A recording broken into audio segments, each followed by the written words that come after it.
Good afternoon, everyone. Welcome to the Planning Committee for BCP Council. Mr. Harrod, would you like to run through the first items on the agenda? Yes, thank you, Chair. Just before I start on the agenda, just some housekeeping.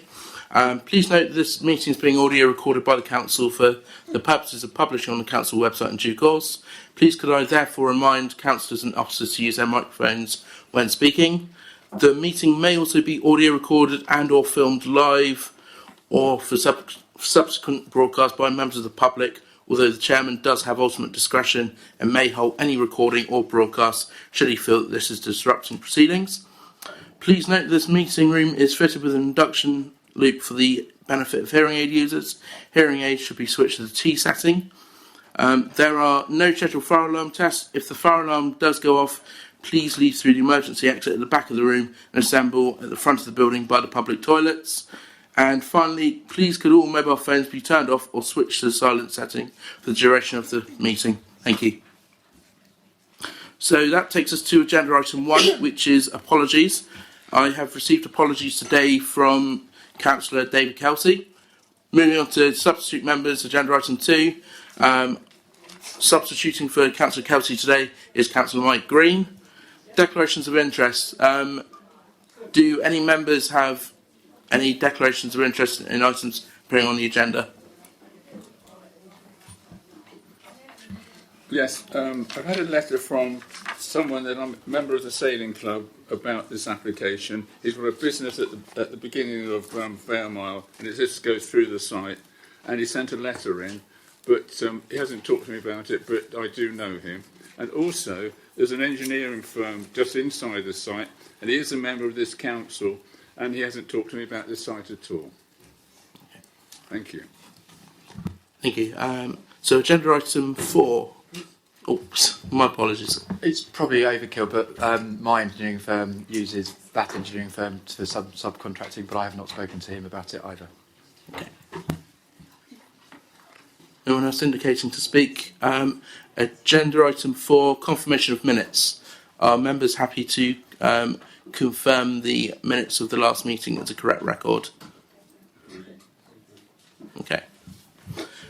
Which takes us to public issues, which will be dealt with as they arise for each item on the agenda. Thank you, Chair. Thank you, Mr. Harrod. The first item on the agenda is Reed Street, John Reed and Sons, and Sophie Maudsley is going to present to us. Thank you. Thank you, Chairman. Firstly, I'd just like to bring members' attention to the addendum sheet, a number of points on there. And further to this, I just want to make a slight change to the recommendation, which is paragraph 257 of your report. I would like to change it to grant outline planning permission with the following conditions and section 106 heads of terms, which are subject to alteration addition by the Head of Planning Services, provided any alteration addition does not go to the core of the decision.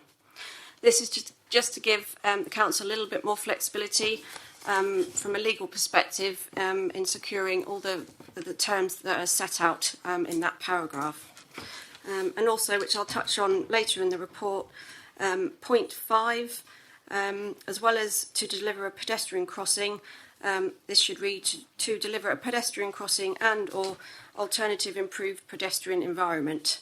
Again, this just gives a little bit more flexibility as we proceed with the section 106. Okay, thank you. Okay, this is an outline application with all matters reserved except for access, and therefore the considerations before committee are the principle of development and the access to and from the site. The site is located along the northern edge of the town centre boundary and part of the wider Avon Trading Park, which lies to the north of the railway line. The site is surrounded by residential dwellings to the northwest, retail and leisure units directly to the southwest, and industrial units to the south. The site consists of a number of heavy industrial units, offices and hard surfacing, which you can see from the aerial photograph below. This also shows the waterworks to the east of the site with the covered reservoir and the River Avon beyond. There are two existing main access points to the site, one off Reed Street and the second off Fair Mile between number 59 and number 55. There is a third access which lies on Mill Road, but it's currently not used by the company. We have some sections through the site. There is a change in ground levels within the site and between the site, Fair Mile Road and Mill Road. The most notable is around 2 to 3 metres between the access at Fair Mile and the centre of the site, which you can see from section A, which is this one. Again, just a few more sections. They illustrate how the majority of Mill Road lies higher than the application site. So section D is that one here. The proposal includes 2 points of access, one from Fair Mile Road, which would be restricted for up to 11 dwellings as set out in the conditions. And then the main access would be from Mill Road, which would serve 55 dwellings. As members can see from the reports, the original proposed site access off Reed Street was considered unacceptable and would result in significant safety issues for pedestrians. This is the proposed Mill Road access. This road has been assessed by the applicant's transport consultants and our BCP Highways. It's considered that this street has the capacity to deal with the additional traffic, which would be up to 156. And as set out in para 257 of your report, a pedestrian crossing across Fair Mile would be secured as part of the section 106.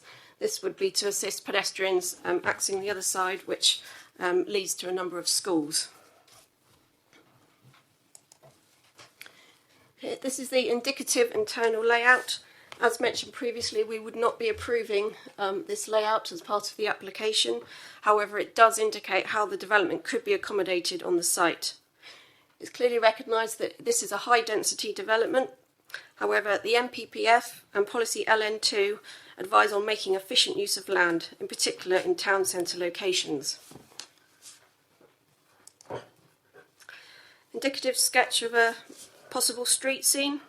Currently, as it's shown, there are 2-storey dwellings and up to 5-storey blocks of flats, which are located within the southern section of the site, away from the 2-storey residential dwellings on Mill Road. Whilst the scale will be covered at reserve matters stage, it is anticipated that to achieve up to 167 units, there will be blocks of flats higher than the buildings on Fair Mile or Mill Road. However, it's considered that this site and location is acceptable for such a scale of development. Okay, just some photographs. This is Mill Road, looking westwards down towards the Reedstill site, and this is an existing building on the application site and the access that's currently not used. This is taken from Fair Mile Road, looking up into the site. This is the industrial building, which is just outside of the application site, and again, just showing the existing junction with number 59 and 55 Fair Mile Road. These are taken from within the site, looking back down towards Fair Mile Road and the existing rear boundary with those properties on Fair Mile Road. And photographs of Reed Street. The front entrance to the site is up here. This is the industrial units which lie directly opposite the main entrance, and just a photo taken further up, looking back down towards the site.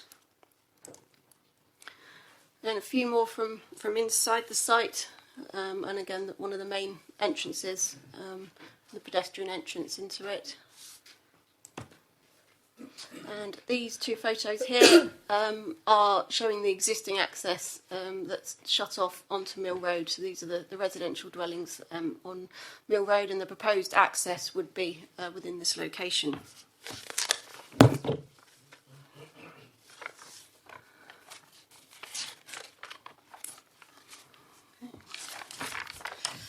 As part of the proposals, this development will make a contribution to the SANG, so the Sustainable Alternative Natural Green Space at Two Rivers Meet, in accordance with policy ME2 of the local plan, in order to mitigate the impacts on the protected heathland. Full council of the preceding authority approved the SANG in November 2018, and the management plan is currently waiting for approval from Natural England. They are on board with all the proposals. This and the bespoke measures to protect the town common, as set out in the report, will be secured in the section 106. The issues of contaminated land and surface water management have been resolved during the application, and with the inclusion of the conditions as set out, they are not considered to be a constraint on the development. With regards to affordable housing, local policy seeks 40%. However, in this case, it is not considered viable to provide any. This is regrettable, however, given the abnormal costs surrounding the contamination strategy, existing land value and the SANG contribution, which is required under the Habitat Directive, there is no viability for affordable housing. However, it is suggested this is reviewed as set out in point 4 in the heads of terms of the 106. So we get to have another look at it if development is not forthcoming quickly. Despite the lack of affordable housing, this development will make a valuable contribution to the housing supply in the area. The proposal would result in the loss of employment land. Current policy suggests we require 80 hectares, and the Avon Trading Park is identified to help meet this requirement. However, more recent evidence in the workspace strategy confirms there is a surplus of employment land in the Bournemouth, Dorset and Poole area. Furthermore, parts of the Avon Trading Park has been indicated suitable for housing, and this will be looked at further in the development of the BCP local plan. Reed still wish to relocate to more suitable premises at the airport. Whilst there is an application currently being assessed by the council for an industrial building, this has not been determined and is not linked to this application. But notwithstanding this, at officer level, we are content that this site be for residential purposes. With regards to residential amenities, it must be remembered that the layout and built relationships to surrounding dwellings is subject to change. However, residential use is considered to be more neighbourly than a heavy industrial business. Noise reports have been carried out in relation to the impact of existing industrial premises to the rear of Fairmile Road on future occupiers. The indicative layout has been amended in response to this. Dwellings have been moved away from it, and there's potential for further boundary treatment along this boundary here to help mitigate any potential noise issues.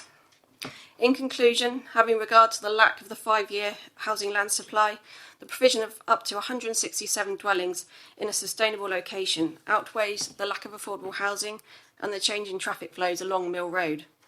It's recommended for approval as set out with the changes that I've outlined and the conditions.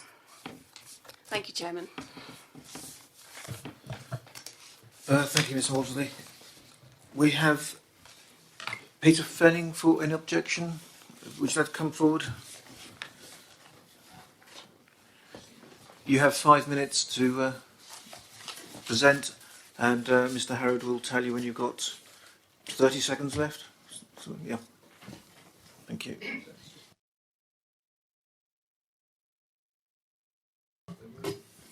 Thank you, Chairman. Good afternoon, councillors. My name is Peter Fenning, and I'm a local resident living in Christchurch Town Centre.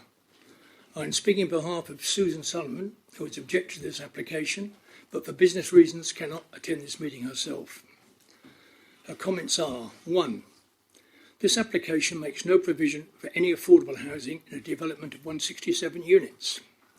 The case officer states that this is due to such provision making the proposal financially unviable. Current planning policies for Christchurch require 67 affordable homes within that development. These policies are set out in the core strategy policy LN3, and section 4.17 of the strategy states that the need to provide affordable housing is a key objective of the core strategy, and a target of 35% of all housing is set.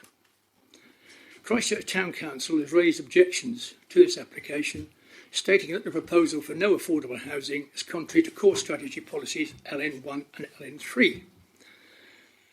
Why can't this key objective be met? It is stated the site is contamination and will require remediation, and that given this and the financial value of the site, plus heathland mitigation costs of nearly £1 million, it does not allow for any affordable housing.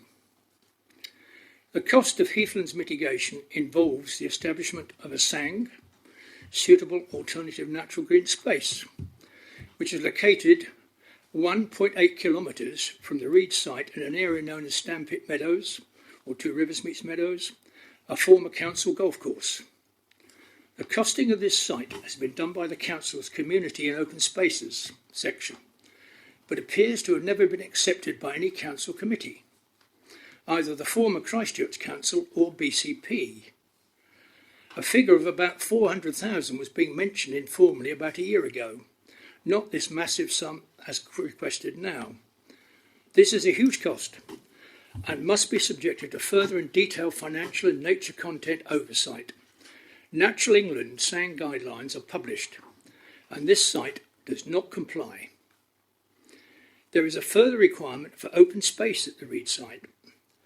Save Town Plan Policy H12 Section 4 states adequate open space must be provided. The case officer agrees and cites Core Strategy Policy HE4, which identifies requirements for open space provision and states she would expect on-site provision as an off-site contribution. There is no mention in the application on this open space matter. Within this application, there is no provision for an educational contribution, extra school plans, which have been requested at £806,000.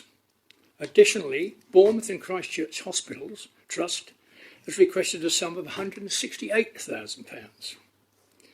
The case officer states it is extremely regrettable that there is no provision of affordable homes. However, allowing the development to go ahead would make a significant contribution to the housing supply in Christchurch and the BCP area. This is indeed correct, but if approved without affordable housing and other essential contributions, it will set a precedent which will destroy not just the policy of affordable housing, but send out a message to developers, which could well mean the death of affordable housing so desperately needed in this area. I ask you to refuse this application until at the very least there is affordable housing. Thank you, Chairman.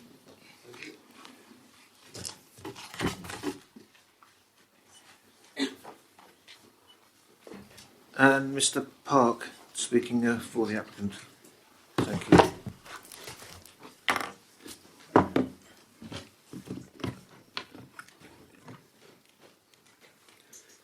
Good afternoon, Chair and members. The primary purpose of this application is to establish the principle of residential development on the site in order to facilitate the relocation of Reed Steel to a more suitable site at the airport. Now, the Council recognise the problems faced by Reed Steel and have agreed that heavy industry should be moved out of the town centre and the site is more suited for residential uses. Residential development is much more compatible with surrounding residential and town centre uses, and the site is highly sustainable and thus suitable for much needed housing. Relocation will see development of the first stage in the Strategic Employment East Airport area, which is also a major policy objective. Now, the housing supply and economic generation benefits of the proposals are significant. More houses, new factory, more jobs and efficiency and production of the existing business. The proposals are sustainable development. Now, the applicants have tabled a number of development options with various mixtures of house and flats, but ultimately this will be a matter for whichever house builder acquires the site. The applicants only need to establish the site can be utilised for residential purposes in order to go to the market and be able to part finance their relocation. It was for this reason the officer suggested an outline with access only application with policy compliant upper amount of dwelling numbers so that the principle could be confirmed and all other technical matters such as drainage, contamination, SANGs and access could be resolved. Members, all of these matters have been resolved and the proposals are presented to you with a recommendation to approve. The applicants did undertake a full publicity exercise in 2018 and there was overwhelming support for residential redevelopment of the site and the details of that were submitted with the application. Now, the number of dwellings stated on the application is an upper amount to comply with density and mix policy. Layouts submitted are indicative. The details of numbers, design, height and all those other aspects will be the subject of further application and scrutiny. The only issue before you then is the suitability of the access point. Now, the original proposal used the existing main Reed Street access. Officers advised that this was not suitable, but officers also suggested that the existing access on the safer Mill Road be used as a primary access, subject to analysis in terms of capacity and safety. The full analysis demonstrates that Mill Road is more than adequate to accommodate the additional traffic from the development. The analysis is that the road has the same characteristics as the majority of residential roads within West Christchurch, including those between Fairmile and Borwick Road, which all operate safely with high volumes of traffic. The traffic on Mill Road with the proposed development will be significantly less than those other roads. Importantly, the analysis demonstrates that the road has sufficient width and capacity to serve the development.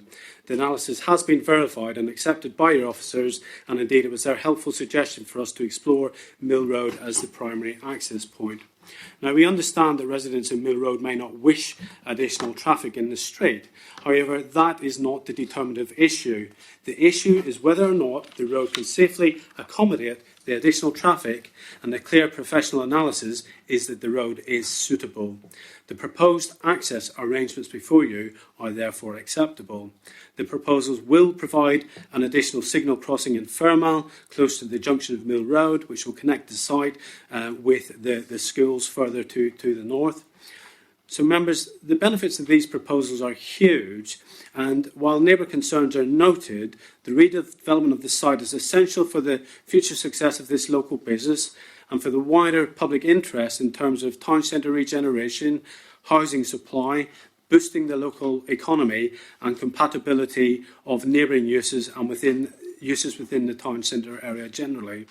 It is also the case that the removal of industrial traffic and noise will far outweigh any impacts from the residential traffic in the immediate and wider area. In terms of affordable housing, the applicants have no control over the economics of development. The cost of delivering such sites, as you know, are high, and a fully verified analysis demonstrates that there is no viability for affordable housing. This site will not set a precedent for the economics of each application. Each site will be determined on the merits of that particular site and the circumstances of each individual site. Members, there are no reasons not to accept and approve these proposals, confirming the principle of residential development on the site. And indeed, there is an oversupply of employment land, there is an undersupply of housing land. These proposals represent sustainable development, and therefore the presumption in favour applies, and I'd ask members to support the recommendation. Thank you. Thank you, Mr. Park. Okay, we're turning to members. Councillor Hall, it's your ward. Did you want to? Thank you, Chairman. I would like to ask a few questions, if I may. Firstly, though, what I should say, when I gave my declaration of interest, when this was out for public display at the fire station, I did go and view it, but I made no comments. So that was when that was up for public to go and view it. What I would like to ask, Chairman, if I may, is several questions. The officer said that the SANG had been accepted, I believe, on the 18th of December 2018. Well, I recall when it still came up to this council, Christchurch Council, November 2019, we were still talking about the SANG and we didn't accept it as a SANG. So I would like clarification, please, on that, if I may. And also, what I would like to know, the cost of setting up a SANG of nearly 900,000 plus 23,000 maintenance seems rather high. When it came, and I was chairman of resource, and I asked the director how much it's going to cost to set up a SANG, he gave me a much lower figure. So I'd like that explained, please. I can give you the figure. It came from David Barnes, and it was 327,000, but it didn't affect the cost from the council. It came out of the Heathlands Mitigation Fund. So why can't that still be the case? There must be a lot of money in that Heathlands Mitigation, and that would save us 900,000, and that could go towards the affordable housing. So I'd like those questions answered first, please.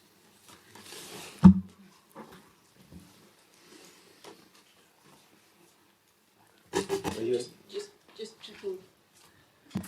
So yeah, I'm just checking the correspondence from our landscape and countryside team leader, who's been dealing with this issue. So bear with me.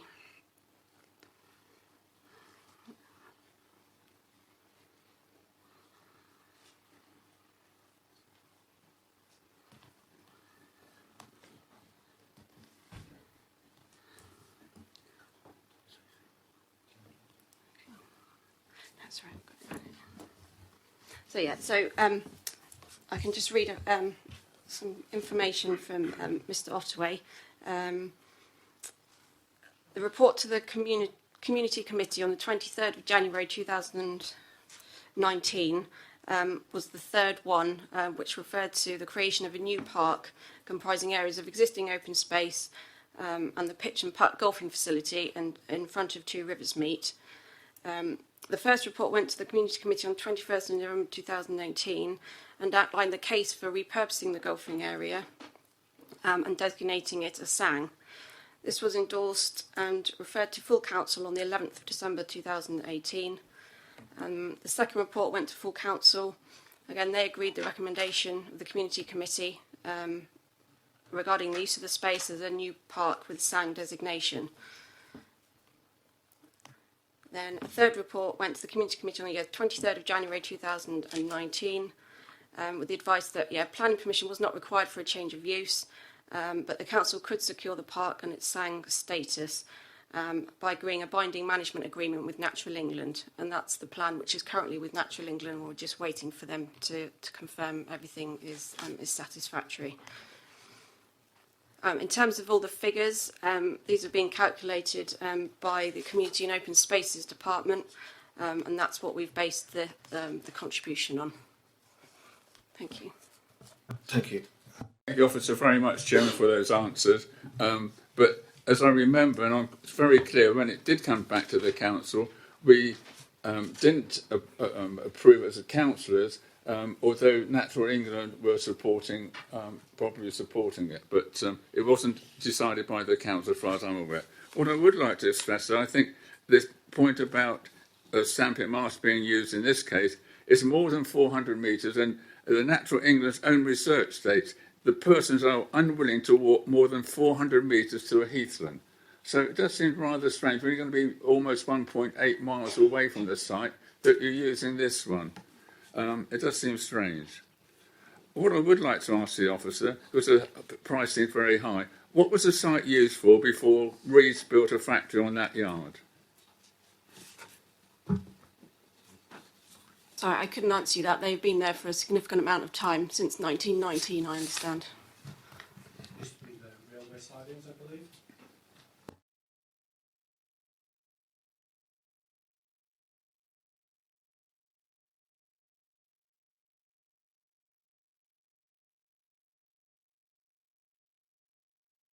In that opinion, that should reduce the value of the property and not increase it. So I don't see how they got such a high price. And also, when Reeds are using it, they could galvanise it in tanks there. They produce dross from that, which again is contaminate the area. What I also would like to know is that Dorset County Council requested a sum of £806,000 for education. And I'd like to know what's being offered now. And Bournemouth and Christchurch Hospital Trust requested £168,921. What has been offered, if anything, now? And I'll ask other questions. Okay, thank you, Chairman. In terms of the education contribution, that was part of the viability assessment, which was independently assessed, and it was considered that that wasn't viable for the same reasons that the affordable housing wasn't considered viable. In terms of the health contribution, if you turn to paragraph, sorry, bear with me.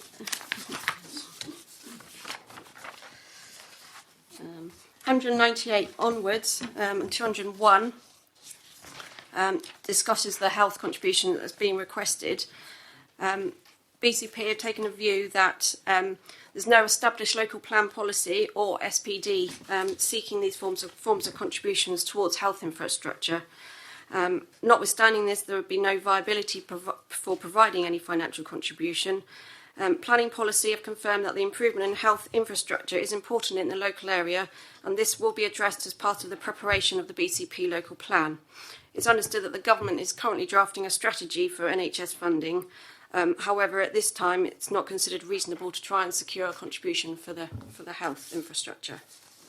Thank you very much for those answers. The next question, if I may please, is in connection with the letter we had from Mr Atkins, and he is concerned that the turning area and the road that comes out into Fairmile, that at the moment is used when they turn lorries around and send them back.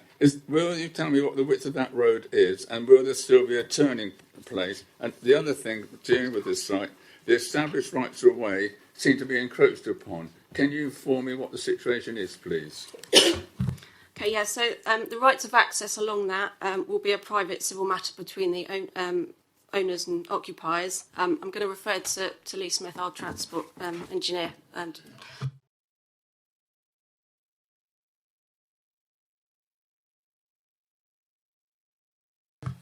yeah, for members' benefit, the unit that's been referred to is just on the screen there. In terms of the access road width, I don't have the exact dimension, but I know it's 7 metres plus.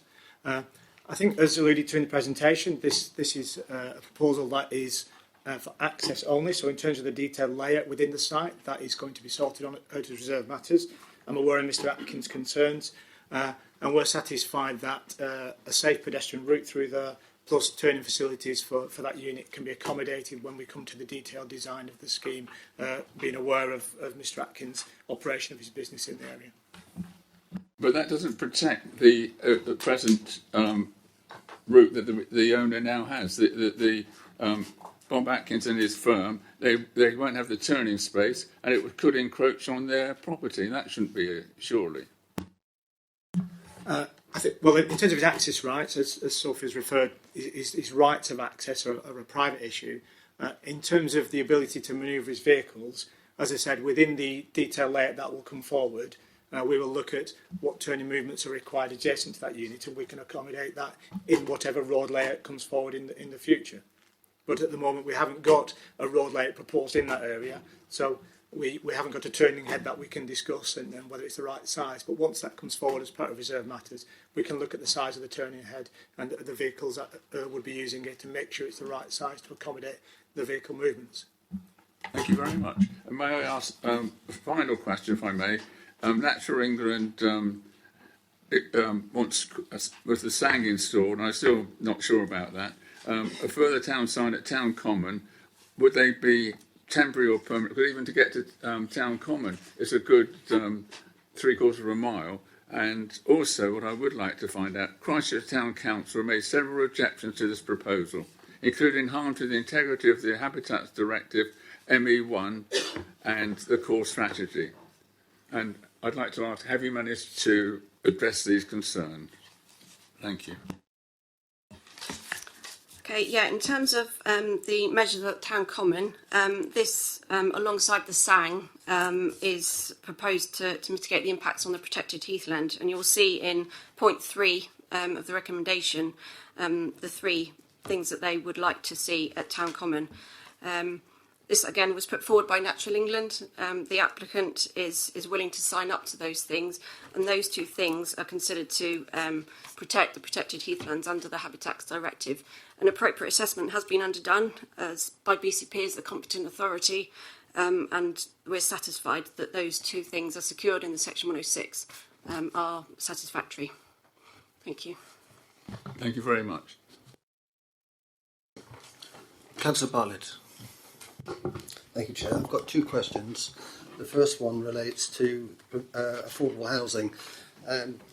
Should the committee decide to grant the application, would that decision be based on the understanding that there would be no affordable housing contribution? Does, the principle of the development, will it go forward on the basis that there isn't that contribution? or would that affordable housing contribution still be a matter for a reserved matter that can be discussed when reserved matters are considered? So that's my first question. Okay, yes, if this was approved, there would not be any affordable housing, and that would not be considered again at the reserve matters stage. However, I have suggested a review of the financial viability of the scheme within a certain time frame, as you can see in the recommendation. So if it isn't kind of forthcoming, we will get to review it and see if the market has changed over the next few years. But if it's approved today and the reserve matters come in within a year, there would not be any affordable housing. Yeah, thank you for that. The second question is, in terms of policy, why does the SANG contribution take precedence over an affordable housing contribution? Yeah, under the habitats regulations, we have a duty to protect the heathland. We cannot grant planning permission without the mitigation measures to cover the European designated sites. So yeah, that we cannot take affordable housing in lieu of So SANG. the SANG contribution is essentially a statutory obligation, whereas the affordable housing isn't. Thank you. Councillor Trent. Thank you, Chair. My biggest concern is the affordable housing, because with a theoretical liability of 60 plus affordable housing units down to zero seems rather dramatic. And I know that you have to take into account the making good of the land, but actually looking at it, the fact that you wouldn't want to kind of cut into that land a great deal because you're not that far above the floodplain. So I think there's some thinking done around that. But to go from a liability of 60 something to zero affordable housing units on what is one of the bigger developments that are likely to come before this committee seems to me setting a dangerous precedent. I think there should at least be an element of affordable housing provision in it, even if we take into account the work needed to make the site suitable. The other question I was going to ask, and I think it's been partly explained that it's pedestrian safety is the issue, is the second access idea, coming out in Reed Road. When I kind of looked at it and I was trying to think, well, what other logics is there for just having one way in, one way out? And I thought, well, perhaps it's rat running and so on. But if it was an exit only from the housing development onto Reed Road, that would take some pressure off of Mill Road and the residents of Mill Road and would kind of help circulation a bit. You wouldn't want people coming from the sort of industrial stroke retail kind of bit through the housing development and then out through Mill Road. You wouldn't want that. You wouldn't want the loop through. But actually, residents being able to get out on Reed Road, I would have thought that was something that could be reasonably done without actually creating a cut through. And I didn't think Reed Road looked that dangerous for sort of other vehicles to go through, because there is a retail element on it, so people are going to be coming along Reed Road. So but it's the affordable housing is the one I really want some more thought about. Mrs. Berrow's going to come in to respond to that. Not really, well, sort of with regard to the affordable housing. I know it was raised by the first deputation, but I wasn't going to come back on it because I know Mr. Park then referred to the fact that no precedent would be set. The position is that each individual matter will be considered on its own merits. There will be no precedent. There is no precedent set if this is granted that others will come along and try and avoid paying affordable housing. It's done on the figures that are presented, which are checked by the district valuer in the normal way. And in this particular case, it's been considered that it's not viable with the affordable housing as it currently stands. Ms Maudsley has said, that is potentially subject to review under the terms of the future 106 that we would link to this if it was granted. However, currently there is no affordable housing due because it is just not viable. But if somebody else comes along, they have to produce the evidence that would back that up, that the district value could take into account, and that will not set a precedence for everybody in the future. It will be on an individual case-by-case basis. Thank you. Mr. Smith, did you want to come in on the access?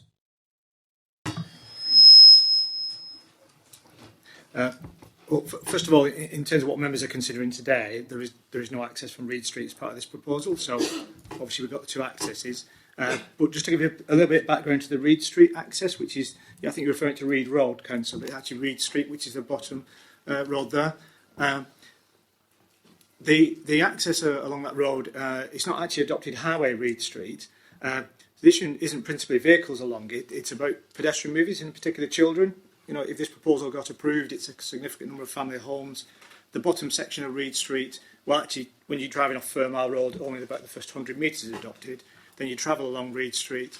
The bottom end, it's no footways, it's potholed. There is no lighting along Reed Street either. As I said, no footway provision. So the principal concern with that access, the applicant doesn't control it to provide all the improvements, such as a footway, lighting, etc. And the concern was children walking along effectively walking along the road through an industrial estate. So that's why that access was removed as part of the application. What I would say, and just remind members that access isn't part of this proposal of what's here today as well. So. Thank you. Councillor Green. Thank you, Chairman.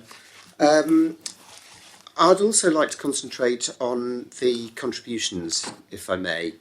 And I fully understand how the applicant has put forward a valuation that will have been done and as a viability assessment by his own assessor, and then the council will have independently verified that through DVS. So I can absolutely understand all of those matters.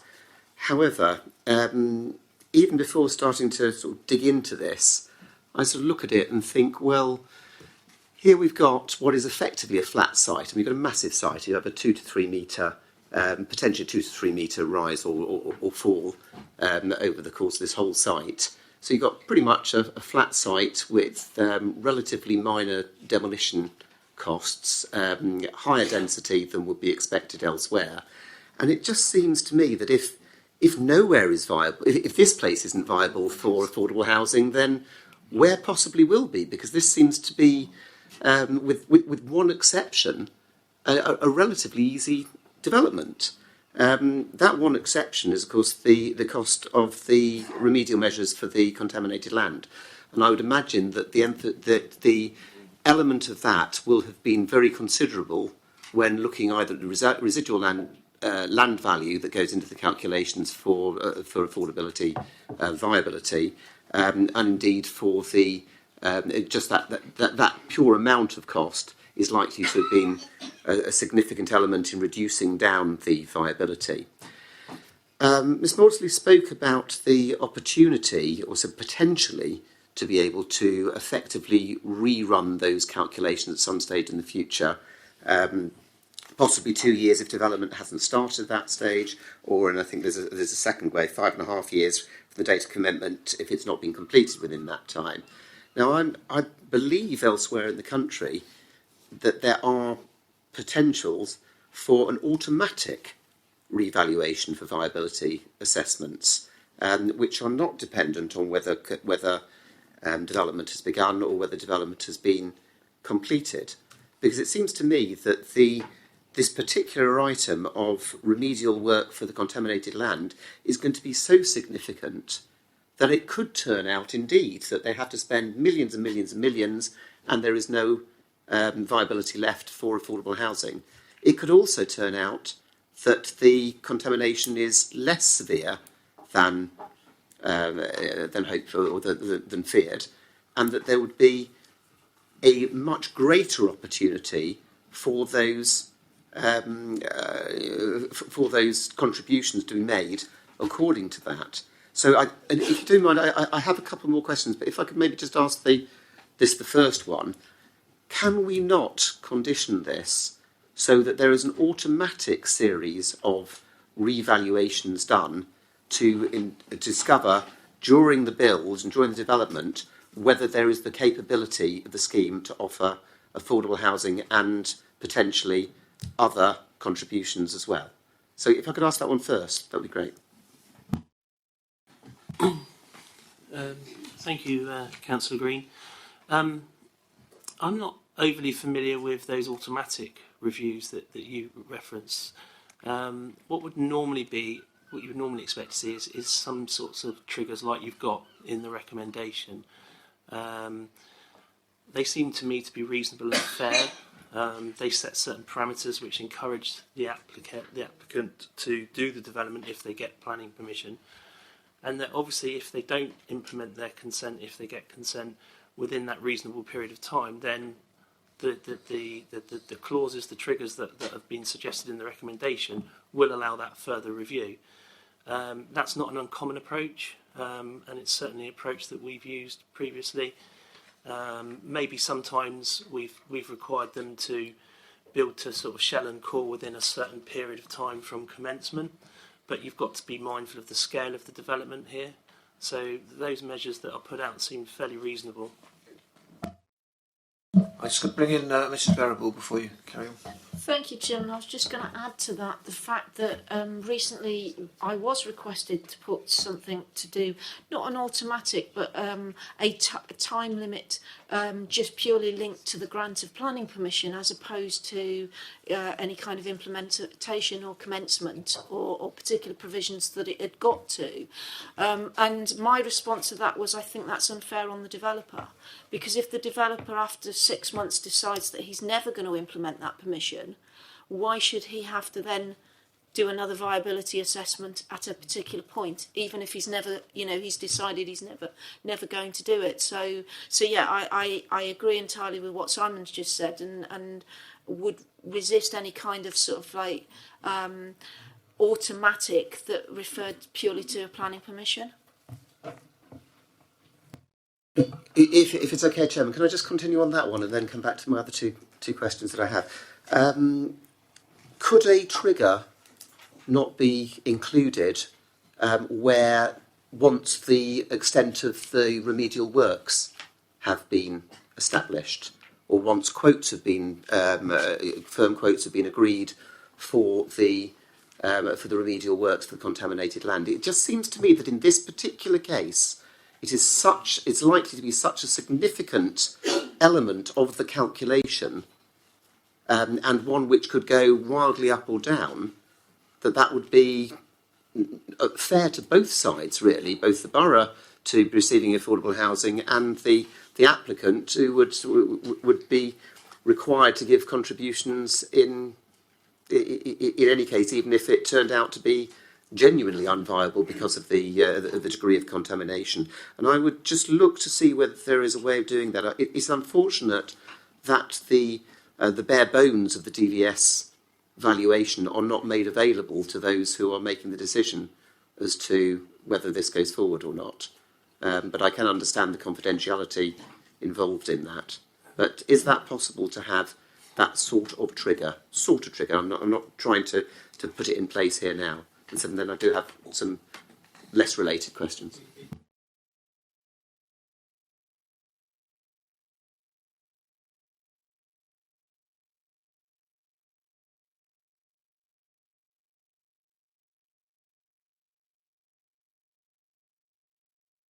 Amount agreed with the DVS was a basic minimum, because the full extent isn't working. It's probably a least case scenario, and the contamination is likely to be a lot more than what the DVS has allowed for. So triggering on contamination is not going to be helpful to the applicant. The amount put was a lower grade standard per square metre fee, which is a standard methodology. And so what is that amount in pounds, shillings and pence, please, for the site? Don't know off the top of my head. It's not really the case to be revisiting I think it is relevant to us because, again, we're talking about whether there should be other triggers involved, and how significant that amount is with respect to the potential delivery of affordable housing is very relevant to the discussion and indeed to, I think, the mood of members of the board. Maybe I would potentially like to come back to that at a later stage in the discussion if it looks possible. But I would like to ask one other question on contributions and then one on around the highways issue. And that's on the education. I absolutely understand, and I think we all do, that where a project is not viable enough to produce affordable housing, and genuinely not viable, then it can't go ahead with producing that. But for that reason, the affordable housing is sort of, if you like, it's a benefit to the borough that doesn't necessarily need to be there. It's not something that's triggered by the development itself, a need for affordable housing. That need is there in any case. In contrast, though, educational contributions, to my mind, are something that are there as a consequence of that specific development. It's here in the report, it talks about how many primary school places, how many secondary school places, how many preschool places are likely to be required. And so I would view this as something which is a cost that the borough will have to suffer because this development goes ahead. So therefore, is there no way at all that under the viability assessments that we could say this is independent of viability assessment? There are many schemes that go ahead which are or which don't go ahead because they are not viable. But in the same way as you say, well, I have to do my contaminated land work, I have to do my building work, I have to do the suspend all the money on road infrastructure, etc. Surely in this case, because they will be housing additional children who will need schooling, there should be a requirement, regardless of viability, to provide those educational contributions. And I have one more question on.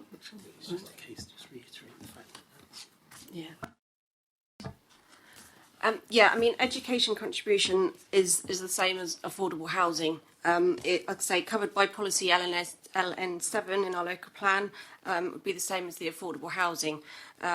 It was requested, again, like affordable housing, it was all part of the viability, and that's how it needs to be assessed. So, yeah, unfortunately, as for the reasons we've just discussed, it wasn't considered viable. I don't think it can be considered as a separate issue from affordable housing. I will accept that from if that's what the legal opinion is. Maybe it's something that we could look at in policy in future time, because that, to me, because it is a direct consequence of the development, I would have thought it should be considered a cost in the same way as other consequences are. And the third one I'd just like to ask is around the parking provision on the scheme. I mean, it just seems to me that all the nice words are being said about sustainability, and particularly on the highway side. I'm not sure about the chronology of this, but on paragraph 150, I think it's the officer is saying that she doesn't agree with the conclusion that the highway gain in a reduction of heavy goods vehicles movements along Reed Street outweighs the safety issues, and I can understand that's about the Reed Street option, which has been ruled out. But it seems to me as though there are going to be a considerable increase in the number of car journeys here, and I understand again that the highways can accommodate that. But if we are talking about this as being a sustainable development, and given particularly that the open space and the private open space on the plots seems rather less than generous, shall we say, is there not an opportunity here to insist that there is a reduced amount of parking available for the individual properties, to introduce potentially car club arrangements for the development, and to say, well, this is one way that we could reduce the number of cars on our roads by providing less parking for the people who are living in this place, which is going to be relatively accessible, and where once again people will have the choice, being a new development, as whether they want to go with a place whether they really need a house with 2 parking spaces, or whether they're happy to have less and potentially to have membership of a car club, which could be provided either by the individuals or by the developer themselves. Is that something you'd want to come into, Mr. Agnes?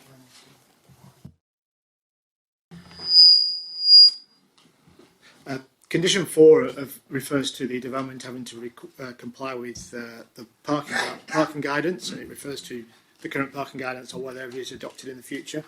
There is reference in that guidance to sustainable transport and the layout of the site. That same condition refers to designed in accordance with Manual for Streets, which is a design document which refers to emphasising the pedestrian environment, because we're very mindful at the moment that's the only plan we've got in terms of layout. So we've put that condition on to deal with those layout issues. I think in some of my earlier comments in the application and the report, I was concerned about the dominance of parking in terms of that pedestrian environment. So we have put those in there. There is also reference to a travel plan in the report, and I'll leave it there in terms of answering the members' question. If I may, Chairman, I appreciate that and seen that in the report.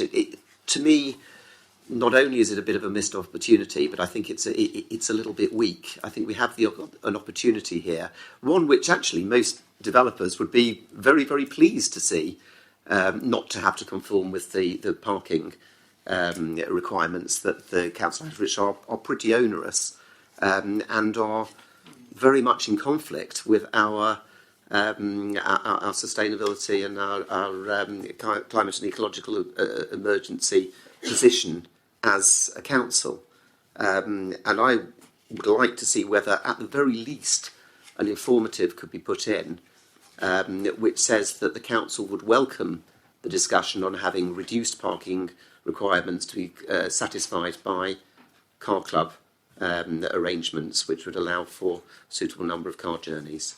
That would be a request that I would have.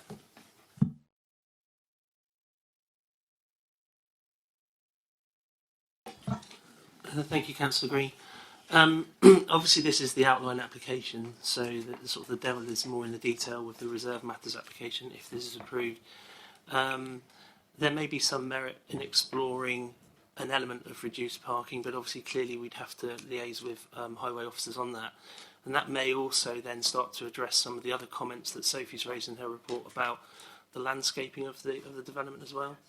But that would need to be a debate between officers, obviously, and the applicant at the reserve matters stage when you're getting into the detail. Yeah. Councillor Stribley. Thank you, Chairman. I have a number of issues with this application. I've no problem, in theory, with saying residential is an appropriate alternative use to the site.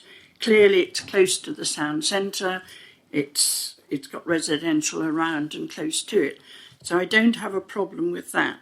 I do have a problem with quite a number of things, and I've got them written round here in perhaps a strange order, so if you'll forgive me on that. I'm concerned with the access onto Fairmile Road, which would serve, I think, 10 or 15 properties in under the what's before us, something like that. Do we have control over 59 and 55 Fairmile Road?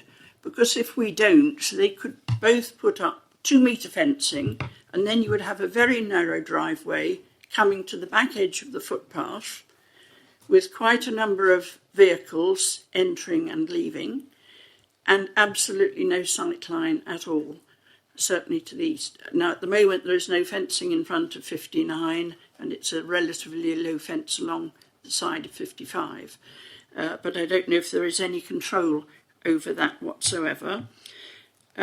When development starts, I would like to see a condition that the agreed boundary treatment is the first operation, particularly where it's backing onto the properties in Mill Road and along there, because otherwise people find their back fences have disappeared, something new is going there, and they're looking at 18 months of a development site with open access to their rear gardens.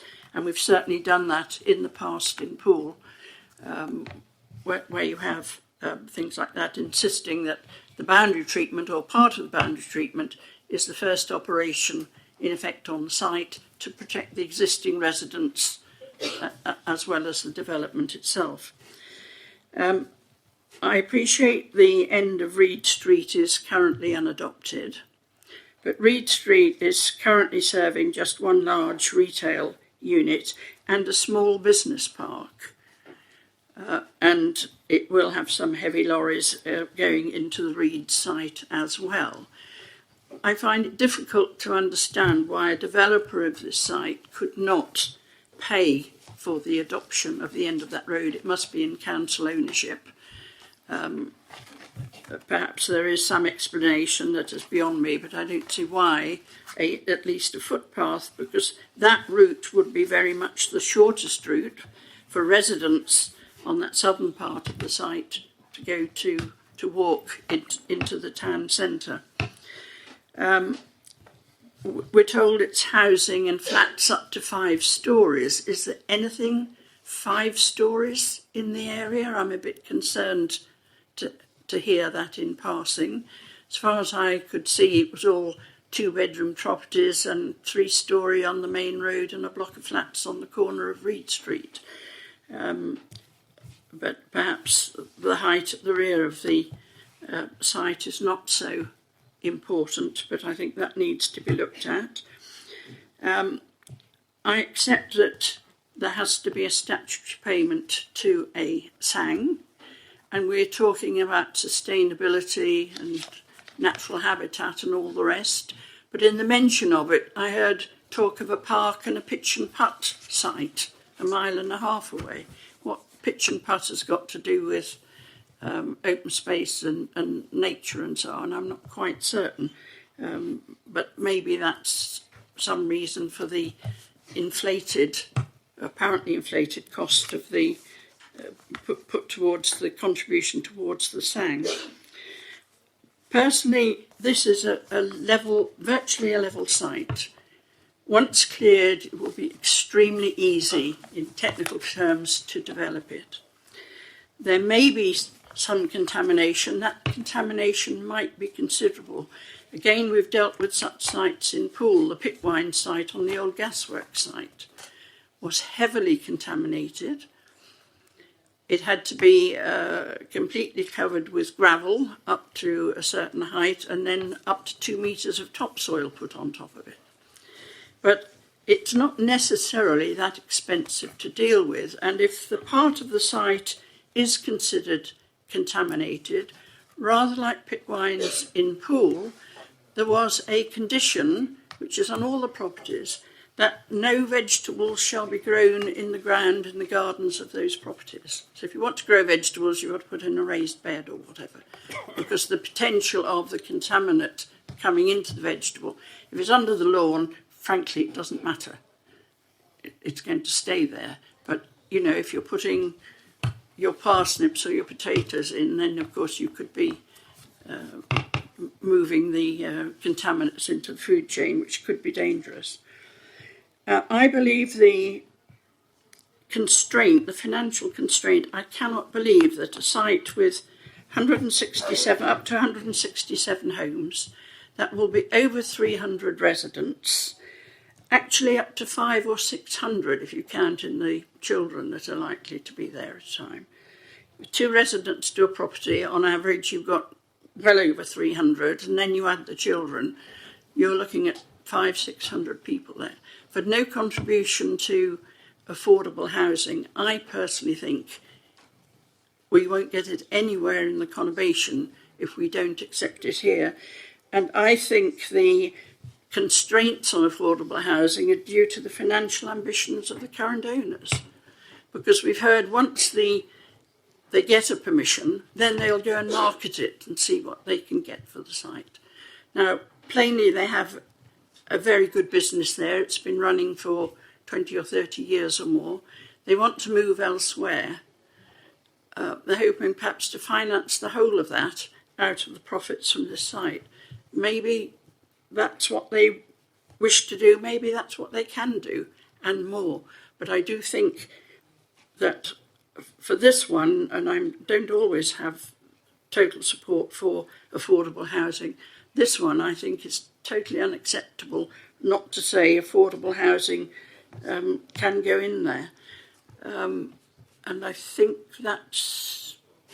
Oh, yes, Fairmile Road, I think that narrow driveway also would need low height lighting across it. We would need to be looking at that site when it comes to a full application, because you don't want development of properties in total darkness. You don't necessarily want street lights in people's back gardens, so I think that would need to be looked at. Thank you, Councillor. I think I'll start by asking Lee Smith to come in on the access, and I'm sure he'll say that Reed Street's not in the application, so we're not really considering it, but he can perhaps give some more detail. Yeah, it would just add to the Reed Street. It's actually privately owned Reed Street. It's not council owned, and it isn't just the bottom section as well. It's a significant length, almost all the way up to Fairmile Road, that isn't adopted. But as I say, it's not in the application. With regards to the existing access between number 55 and 59 off Fairmile Road, as well as Mr Atkins' unit, which we referred to earlier on, it's already used to access other industrial units on the right there. And number 55 and 59 could at the moment plant hedging and obstruct that visibility anyway. I think we're satisfied with regard to the condition 6, which does need slight amending in terms of wording, but I'll come back to that in a second. That condition 6 that goes to 11 dwellings accessed off there, in compared with the existing situation, which is there are some industrial units accessed, that there won't be severe harm from the development. And issues around the lighting, taking the councillor's comments on board, again, there are matters that will be looked at as part of the reserved matters application, and things like full height street lights and the impact on neighbours, etc. I'm sure our planning colleagues will pick that up as part of the reserved matters, and we can look at bollard lighting in conjunction with planning colleagues. Just before you go on the other matters, just in terms of condition number 6, if I can just say that I haven't picked up that the condition 6 refers to there shall be no more than 11 dwellings accessed directly off Fairmile Road. That actual wording would mean you can't have any more pedestrians along there, so I think I'd want that to be changed. It should really read that there should be no more than 11 dwellings with vehicle access directly off Fairmile Road, because members will have noted on the other plan there is a footpath route, and that condition would stop other pedestrians. So just as an aside after the questions, condition 6, there should be no more than 11 dwellings with vehicle access directly off Fairmile Road. I'll leave it to colleagues to answer your queries. Chairman, if I could come back on that, I accept that that driveway is currently used by a commercial business, lorries and or vans. The seating in lorries and vans is quite a lot higher than the seating in a family car. And in a lorry or a van, you can well see over a 1.5 or 2 metre fence, or the driver can. That doesn't apply to the low level of the driver in a family car. And if we're looking at residential property, then I think the condition on that driveway is very important. Come back on that. I think again it's a matter that we've got to deal with as part of the reserved matters application. At the moment, that driveway, for instance, doesn't have footways at all. So we'll look, as referred earlier on, with regards to the impact on the neighbouring businesses, we'll look to get a footway along there. So again, that'll give pedestrians a better environment to walk along than exists at the moment. There will be some employee vehicles going out at the moment, not necessarily HGVs. And perhaps another point with regards to that access, as part of the applicant submission, and I've observed this myself, there are currently some significantly hazardous HGV movements that take place at that access, with large vehicles reversing into the site and to do with Reed Steel and the neighbouring units. And the application will remove, except for Mr Atkins' existing business, those other units that carry out significantly hazardous movements. So I think the Highway Authority view is that access is being significantly improved as part of the application. Do you want to come back in on the pitch and putt and the valuation? Okay, I'll try and go through everything you've mentioned, but please let me know if I've missed anything. In terms of the condition about the boundary treatment being in place before first operation, landscaping is part of the reserve matters application, so all of the boundary treatments will be dealt with at that stage, and we wouldn't be able to do condition that at this point. In terms of the scale, again, it is just indicative. They're likely, because of the density of the development, there is likely to be higher blocks of flats than surrounding. But given the location of the site, it's adjacent to the industrial site and the raised reservoir beyond, it's considered that scale, it could take higher buildings. But again, that will be dealt with at reserve matters stage.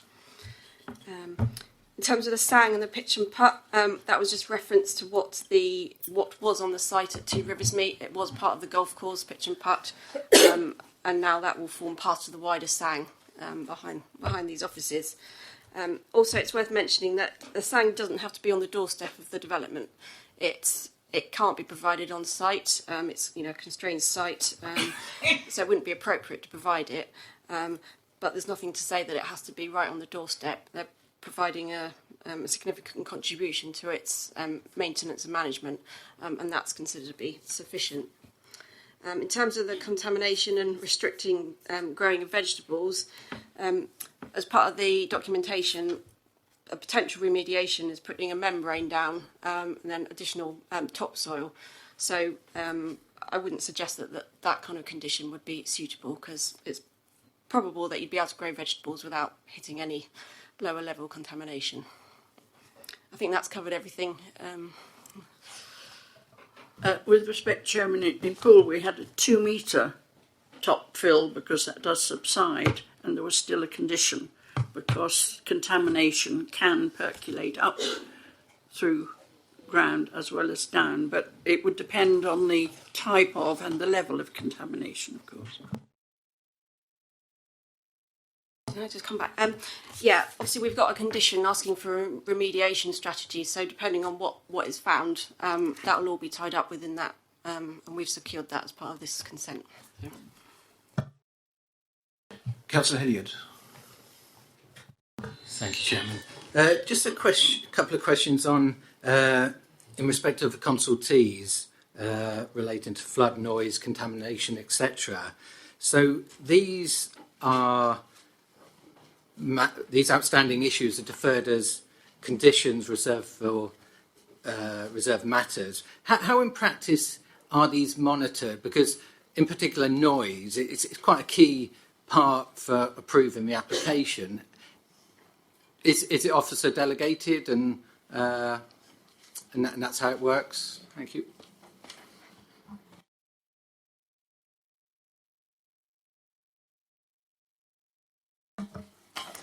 Yeah, we haven't actually got a condition asking for a noise report, because one has already been conducted as part of the application in response to environmental health comments.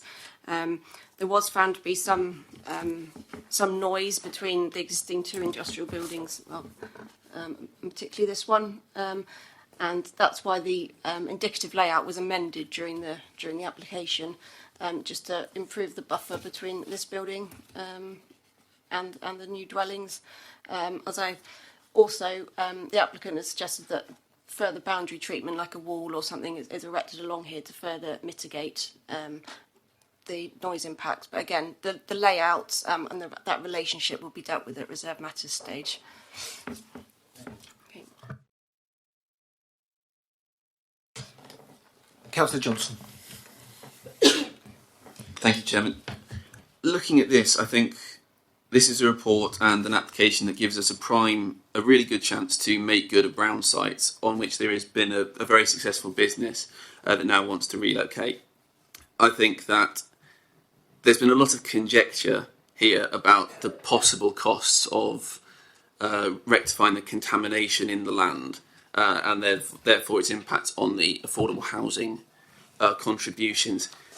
I think that given the fact that not providing any affordable housing would put the council at some disadvantage in that it's contrary to its own policies. I think that clearly gives more weight to the fact that the officer still thinks that this is acceptable in this particular development.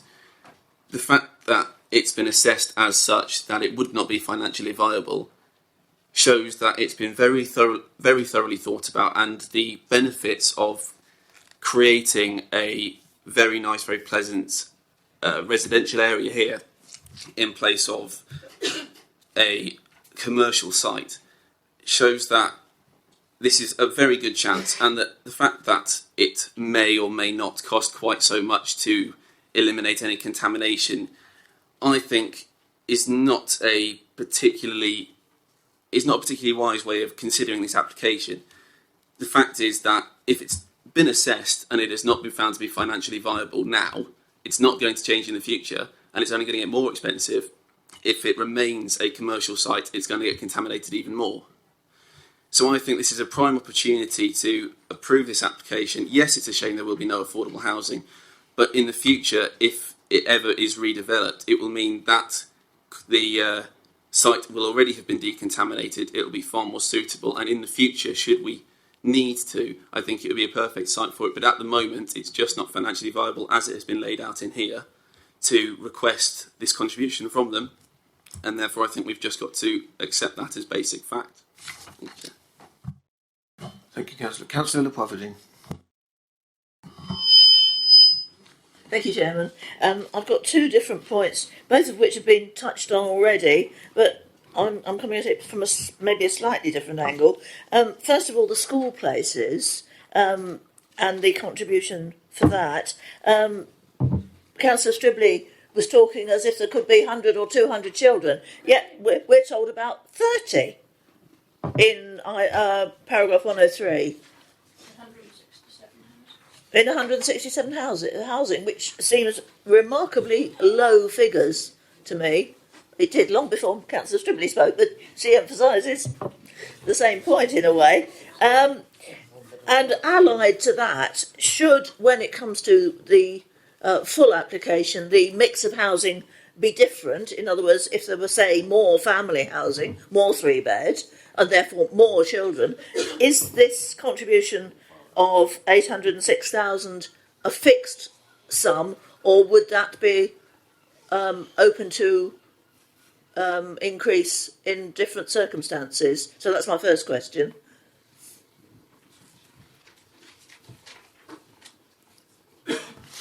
Again, I can just only reiterate, BCP Education have done these works. That was put to the applicant. It was all assessed as part of the viability, but we can't secure it. So it will be looked at, and if, obviously as part of that clause, it will be reviewed. And if the mix has changed in that time, then that will be taken into account as part of the revised viability. Thank you. And you are happy that those figures are a prediction of basically 30 children from early years right up to post-16 in a development of 167 or somewhere very near that properties, quite a lot of them, 3-bed and 2-bed, that is a robust figure.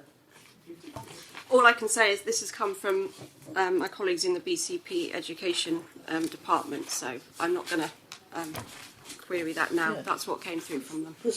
I'm very sceptical myself, but still, I'm not the expert. They are, so perhaps they do know what they're talking about. One hopes so.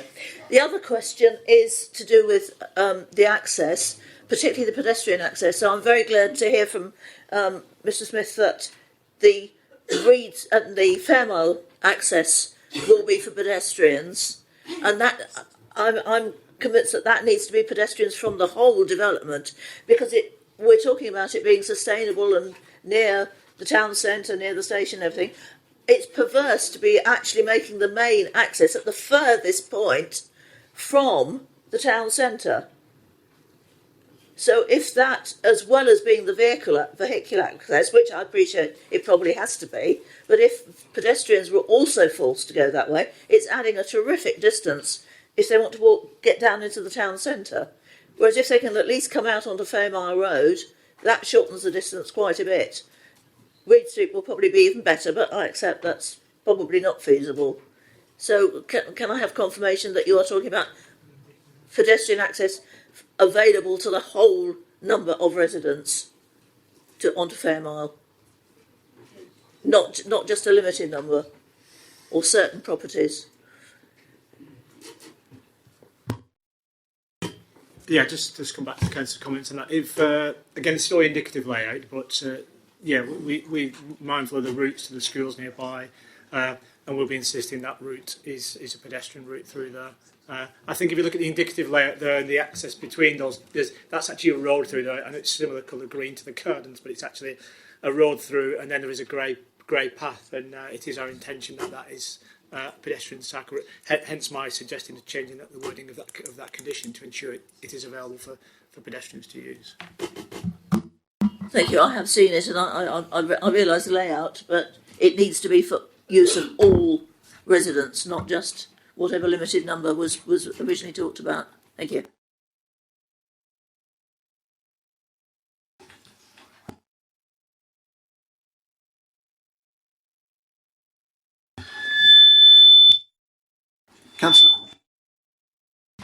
Councillor Hall. Thank you, Mr. Chairman. Well, I've listened to a lot of debate this afternoon, and I'm very concerned about the site. Reed Steel are a brilliant firm. They do a lot of international work. They bring in a lot of money. They employ a lot of people. It's a great firm. But this application does worry me. You've got on-street parking in Mill Street. Because of people that work in the town, a lot of the car parking spaces in Mill Road are used up on a daily basis by people going to the town centre and working. Also, which is a very important thing, the school places. Our schools are full up. Our doctor's surgery, you can't get into the doctors. I mean, all this should be part of it. The access onto Fairmile Road, you can't just say it's pedestrians. Already, they have a right-of-way, the industrial part, the people that have got businesses there have a right-of-way to go through. You can't just say it's pedestrian only. You haven't got ownership of it. So really, that's a problem. And the Christchurch Council did object, and really, to my mind, because of all the problems it's got, I'd like to propose, Mr. Chairman, that it's refused because of the fact that you haven't got the contribution for education and the schools are full. We haven't. The access onto Fairmile Road is not very clear, especially if we're talking about just pedestrians, and really, 5 stories in that area is out of keeping with the rest of the residents in Mill Road. So I'd like to propose that it is refused. Thank you. Before I ask for a seconder, I'm going to ask call Simon McCormack. Yeah, I just wanted to add in, all my life I've lived about a mile away from Mill Road, and I understand it's more of an access road than it is a through road for a large development, and that's probably the only reservation I really have about this. And in terms of the contamination, dealing with the contamination on this site, is there any other methods that have been explored to deal with the contamination on the site that may be more cost effective, that would allow affordable housing to be considered? Did you want? Mr. Clark, please. The Environment Agency, that's all we can.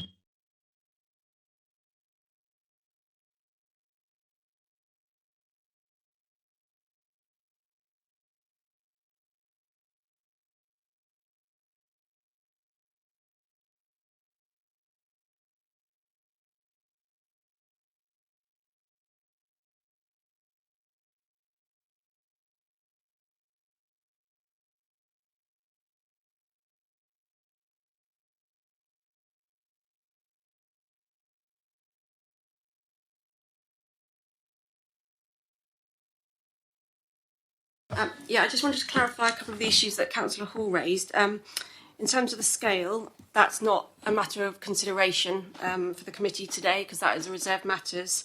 And in terms of the Fairmile access, that would be for vehicular and pedestrian users. And as Lee pointed out, condition 6, we would just restrict there shall be no more than 11 dwellings with vehicular access directly off Fairmile Road. So there would be vehicular and pedestrian access onto this road. I just wanted to clarify that before you make any votes.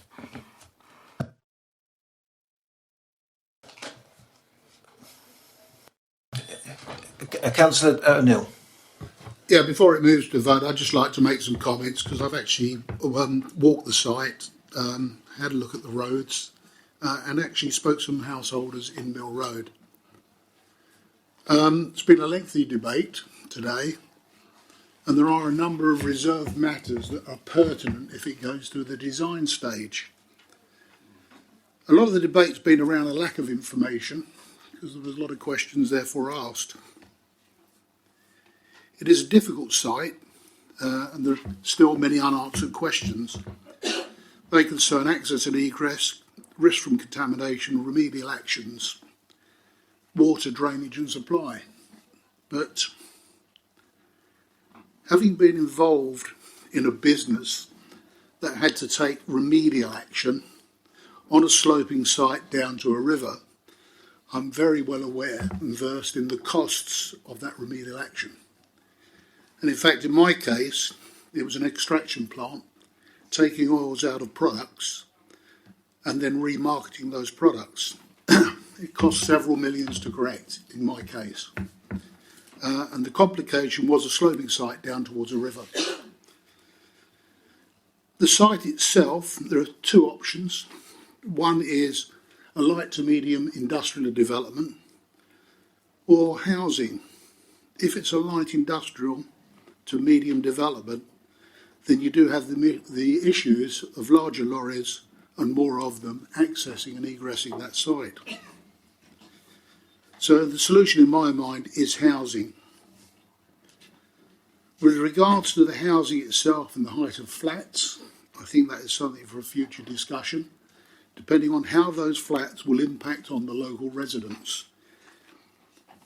In terms of access and egress, Mill Road does appear to me to be a potentially acceptable solution, but it does need to seriously consider how traffic is to be managed and pedestrians, and how one will slow down traffic in that, albeit short, road, so they don't pose an unnecessary danger or unnecessary noise. So that is a consideration. I just add those comments, but if those issues are addressed, if not today, in the future, then I would be supportive of the proposed development of that site for housing. And that's all I wish to say. Thank you, Councillor O'Neill. Can I ask Mr. Smith, have there been any talk of any measures in Mill Road, traffic calming, etc.? No, that's not something we've discussed with the applicant or put forward. Mill Road, when you're turning off Fermar Road, you've obviously just turned it off a junction, so your speeds are very slow at that point. And then if we look at the diagram there, when you get to where the site access is, there's a bend in the road there, and then actually you reach the entrance to the waterworks. So it's a very short length indeed to get up any sort of speed. So in our view, considering the design standards, again, looking at the roads in the area, it's a fairly standard residential road at around 6 metres in width. There are some parking that occurs along it, which it's a pretty typical residential road in our point of view, and the traffic analysis actually shows that it could take more dwellings than is what's being proposed without causing issues at the junction. So that's why we're supporting the application. Thank you for that. Chairman, I'd just like to comment on that. Mixed families accessing and egressing a estate quickly exceed speed limits. I think speed limits need to be set, traffic calming needs to be considered, and indeed the youngsters that may or may not own cars and live on that estate rapidly exceed 20 miles an hour. So I think we need to actually give that some serious consideration as an addition, but also in recognition of those that live along Mill Road and the impact that it could have on them. So street scene, traffic calming, I think is a necessary ingredient. Do you want to come back on that or not, Mr. Smith? No. Okay, so we have Councillor Green just before we go to the... Thank you. So a couple of very, very quick ones. First of all, to say that I actually agree with Councillor Neil about the potential for speed calming, etc. here. We're talking again about an opportunity that's coming in, and I think it would be wrong of us not to, at this stage, before we get the a full application, to indicate that we would want to see a measure of speed calming around in this area as an opportunity, if nothing else, but certainly to counter the additional journeys that we are going to be seeing.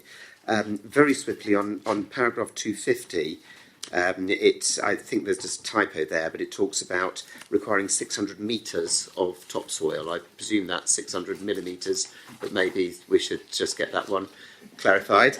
But the two other quick things. First, the next thing I just want to point out is it actually true that at this stage we shouldn't be considering the potential heights of the buildings? Because I think in being asked to grant outline permission for 167 units with the mix that we're being suggested, I think it's, although the final layout isn't there, I think the indication is that we are likely to require up to 5-storey flats, and I think it would be wrong for us to say, yes, we will give outline permission for that, and then to turn around in 6 months' time and say to someone, well, I know we discussed that, but no, we're not prepared to allow 5 storeys to go through. So I think it actually should come in with our decision. The last thing I just wanted to bring out is, hasn't been discussed at all, but certainly in Mr. Park's representations, and both written and verbal, he speaks about the potential or the intention of Reed Steel to be moving to the airport site. It's pointed out by Ms. Norsley in the report that although there is an application, they are not linked. But part of the driver for this, surely for the local authority, to saying we would be happy to see this land reused as housing, is in saying, well, but these jobs are not going to be lost to the area. So could it be conditioned in some way, and I don't know how, that the jobs here would be reprovided within Dorset? Is there an opportunity to do that? Because we've heard the willingness of the applicant to do so. We know that they are trying to do that at the moment. It would just give us a confidence that there would not be jobs lost from the area if we were able to condition that in some way. I don't think that's something we're able to do by condition. Does anybody want to come back on that point? Thank you, Chairman. I'll just say that no, you cannot condition that. They are totally separate applications, and obviously we cannot link one to the other. So, excuse me, Chairman. I wasn't asking that the conditions be linked. That the applications be linked. What I was asking is that a condition mean that these jobs will be reprovided elsewhere. Yeah, sorry, Chairman. In the for borough. Clarity, I would say that yes, the sites are not linked. However, we also cannot be the reason that we would be considering putting a condition on this, which would not be an acceptable condition anyway, is because we want those employment issues to be resolved within the area, which is not something we would put on it if it was another applicant. So, yeah, I'm afraid not. So there's two other points that Councillor Green raised about the roadway and the presumably that's the transport analysis, and also the height of the buildings. Yeah, I know Mr. Smith might come back on the Highway Mill Road changes. In terms of the scale, we aren't considering scale, but obviously members need to be happy that 167 houses, flats, can be accommodated on that site. So while we're not looking at height, you are looking at the quantum of development, and that is something that you will need to consider. Do you want to come in before Mr. Smith speaks to that? Or? Just regarding traffic calming. Councillor Bartlett. I'd like to just follow up on what Councillor Green has said. Implicit in this application is a need to support Reeds as a business, a very successful business, and its intention to relocate.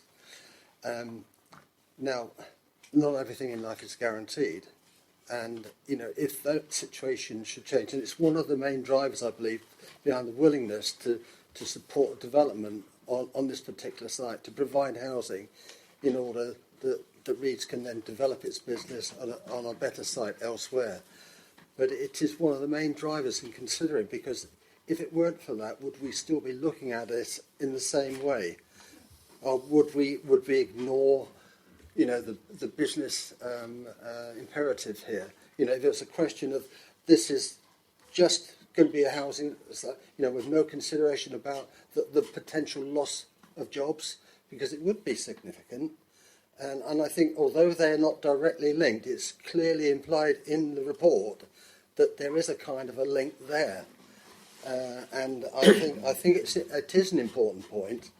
And I'm not sure how it can be accommodated. We've heard the legal advice on it, but nevertheless, certainly when I was reading this report, I was very much swayed about the intention and the need to support Reeds as a business, because they are a fantastic business. But I would hate to think that if life changed, the site was sold, and for some reason that business did not develop in the way that we understand it, the intent is, because, you know, life does change.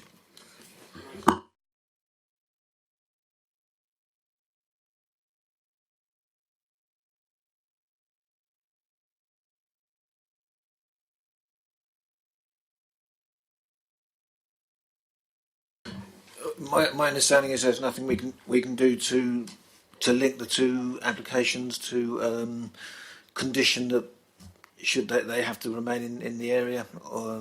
I shall pass on to Mrs. Barrable.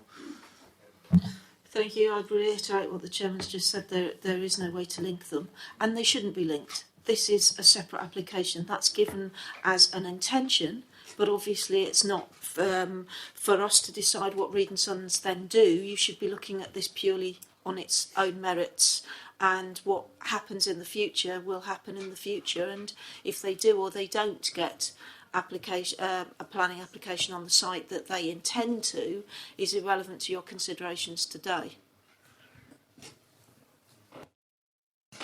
Okay, so we have a motion put forward by Councillor Hall to reject the application. Councillor Hall, did you want to reiterate your reasons behind that? Yes, Chairman, if I may. The main reason, to my mind, is the affordable house and the lack of it. I know the officers why they've done that, but also it's still important as schools are filled up already. There's no spaces, so the education contribution is very important to my mind, and it should be included. So those are the main reasons, and also I still think to try and have pedestrians, or the officer said for 11 houses, when you've got a big estate, 167, you're going to say those 11 only can use it. To police it and enforce it is going to be difficult. So I can't support it. So I'm going to bring in Simon Gould at this point. Thank you, Chairman. Just obviously, Councillor Hall, because you're sort of putting a move on the table to go contrary to the officer's recommendation, just wanted to spend a few moments exploring the reasons that you've set out. Firstly, you've talked about the education contribution and the affordable housing contribution. The difficulty from an officer's point of view is that, and as has been explained by Sophie, is that there's a due process as part of the consideration of the planning application, and the applicant is entitled to challenge the viability around such contributions, and they've done that. They've put a viability assessment in. That has been independently assessed by the district valuer, and because of the other constraints on the site around contamination and the issues around SANG, then it's been proven that by an independent body that there is no viability towards those contributions. So it would be remiss of me as an officer not to stress to members of the committee that if we're going to use that as a reason for refusal, we could be on a sticky wicket on an appeal, because they've gone through the due process, independently validated, verified. So we'd have to have really good, strong reasons to go against that report that's been independently verified. The other point is that you've just raised, Councillor Hall, around the access from Fairmile, and I think that Mr Smith has picked up on this a couple of times during the debate, that with the amended wording to condition 6, that would provide absolute clarity that there would be an intention to have pedestrian access from Fairmile through to the whole of the site. It wouldn't be exclusive to just those 11 units that would take their vehicular access from Fairmile. So again, I think that it would be a weak reason for refusal if we were going down that route. And finally, in your first move, Councillor Hall, you did talk about the height, and there was some concern about 5-storey. Obviously, it's a reserved matter. So again, I must stress that it's not really up for consideration now. But as Sophie has said, there must be some consideration of the principle of a certain storey height if up to 167 units are going to be accommodated. And again, I stress that it's indicative only, but in your plans there is an indicative layout. And that layout shows that most of the houses, the 2-storey elements, sidle up to the sorts of properties fronting Mill Road and Fairmile. So there's a commensurate scale. The indicative flat layouts show that they are more towards the back of the site and the southern end of the site. And I would suggest that there's probably greater scope there to embrace a little bit more height, especially when they would also be viewed in that sort of the backdrop and the context of the adjacent industrial unit, where you've got bits, warehouses and units of a certain height already. I think you'd probably find that actually if you were to convert those to residential stories, you're probably already at 3 or 4 stories with some of those buildings. So I don't think that members should be overly concerned about the principle of 5 stories set towards the back of the site. Now, obviously, it is a reserved matter. Layout is not being locked down at this stage, but certainly officers would be very mindful if outline permission was granted, and when we saw a reserved matters application, that the flats were all of a sudden flipped to a more sensitive part of the site.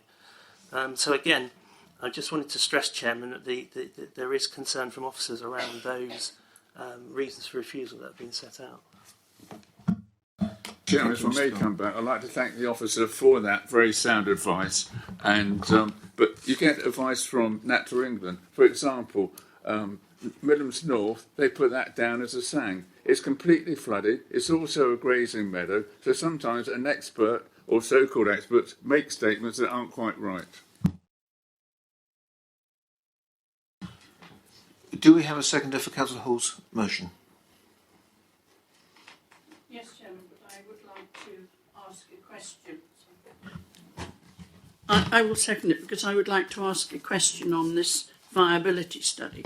The site hasn't been marketed. We don't have a value on that site. We may have the vendor's ambition for what they would achieve on the site, and it might not be viable affordable housing in that ambition. But we're looking here at 167, up to 167 properties. We actually say that anything over 15 properties should consider affordable housing in normal circumstances. Now, we are way over that figure. We're 10 times over that figure. And I find that no contribution at all towards affordable housing or towards education in this particular case is totally unacceptable. If it's not possible here, it's simply not possible on any site, I would think, in the whole conurbation. And for me, that is setting a precedent too far. I know one can argue on these things, but I really don't see how one can have an acceptable and proven viability study when the site isn't even marketed. It really is, let's think up a number and double it job. I'm sure the figures weren't plucked out of the sky in that manner. I'll bring in Mr. Gould. Thank you, Chairman. Not wanting to go sort of over old ground, but just to pick up on a few points that Councillor Stribley makes there, it really is a case of obviously assessing each site on its own individual merits, and that relates to obviously viability as well. No 2 sites are ever going to be the same because of some of the issues we've talked about today relating to contaminated land, any other constraints, that they will all have a severe impact on viability. Obviously, the viability assessment that has been submitted by the applicant contains an existing, value for the site as it operates today. And again, that is embedded in the whole viability assessment, which again I stress has been independently verified by the district valuer. Thank you, Mr. Gould. So before we go to the vote, any other comments from the officer? No. Okay, members, so we have a motion on the table to reject the application proposed by Councillor Hall and seconded by Councillor Stribley. Can I ask all those in favour of that motion to please show by raising their hands?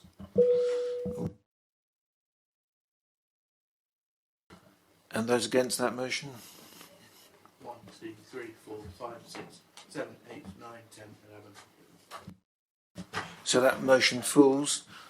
So I'm quite happy to propose that a motion that we grant permission to this application. Can I have a second to that? Councillor Hilliard.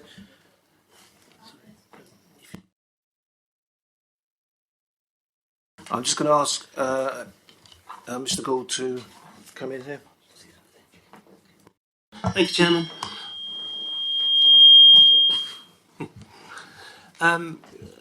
Thank you, Chairman.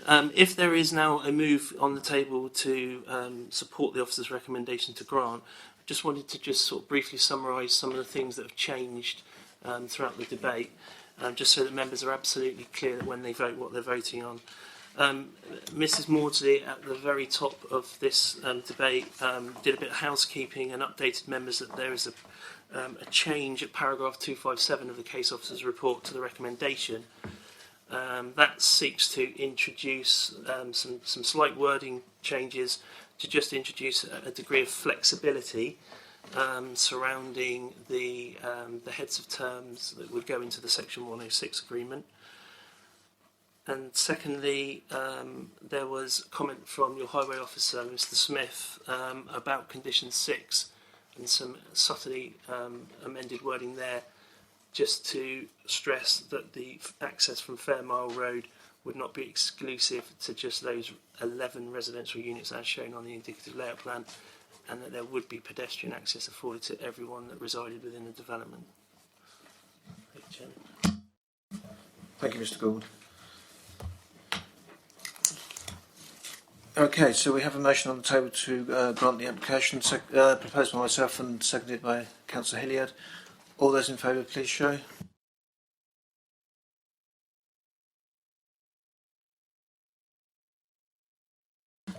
Those against?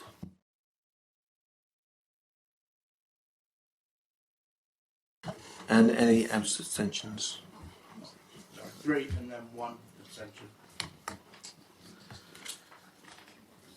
Thank you. So that application is granted.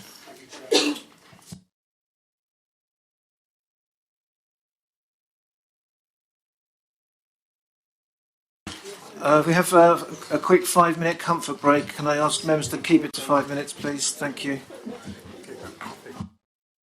Okay, ladies and gentlemen, members, thank you.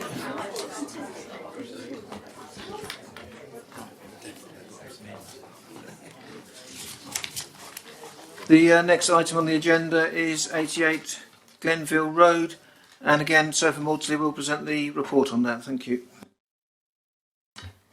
Thank you, Chairman.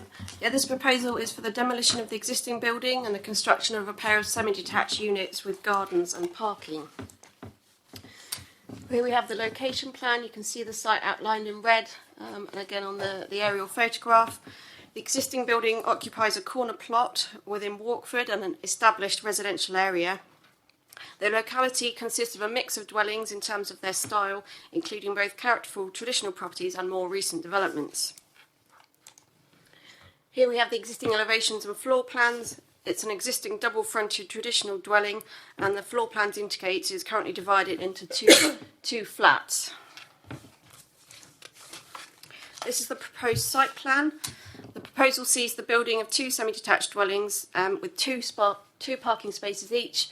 Both have one at the front and then one each at the rear.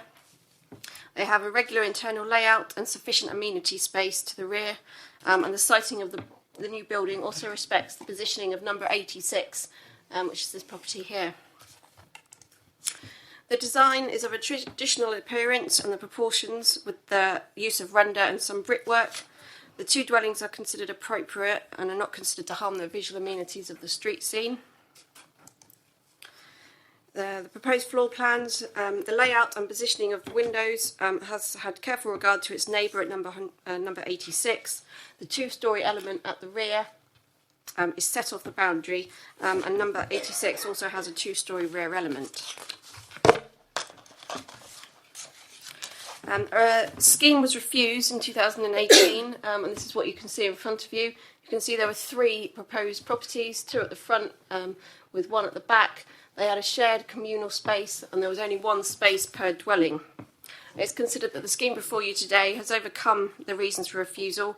It's significantly improved in terms of its amount of built form, it's a reduced density, and it's a more sympathetic and appropriate design for the locality.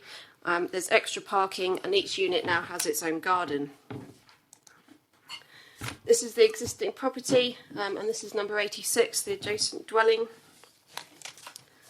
This is a photo taken from Broadlands Close, looking at the side of the existing property.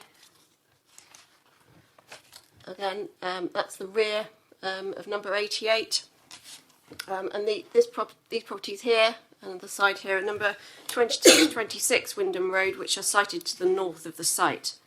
It's considered that the development has overcome the previous reasons for refusal for 3 dwellings, provides 2 parking spaces for each unit, and meets the parking guidelines. As you can see, as set out in the condition in the report, a new footway along the Wyndham Road frontage would improve pedestrian safety within the immediate area.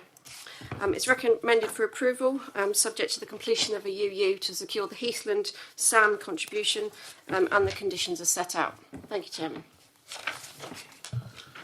Thank you, Ms Worsley. Does anybody want... Oh, sorry, we're going to have the objector, Mr John Purvis.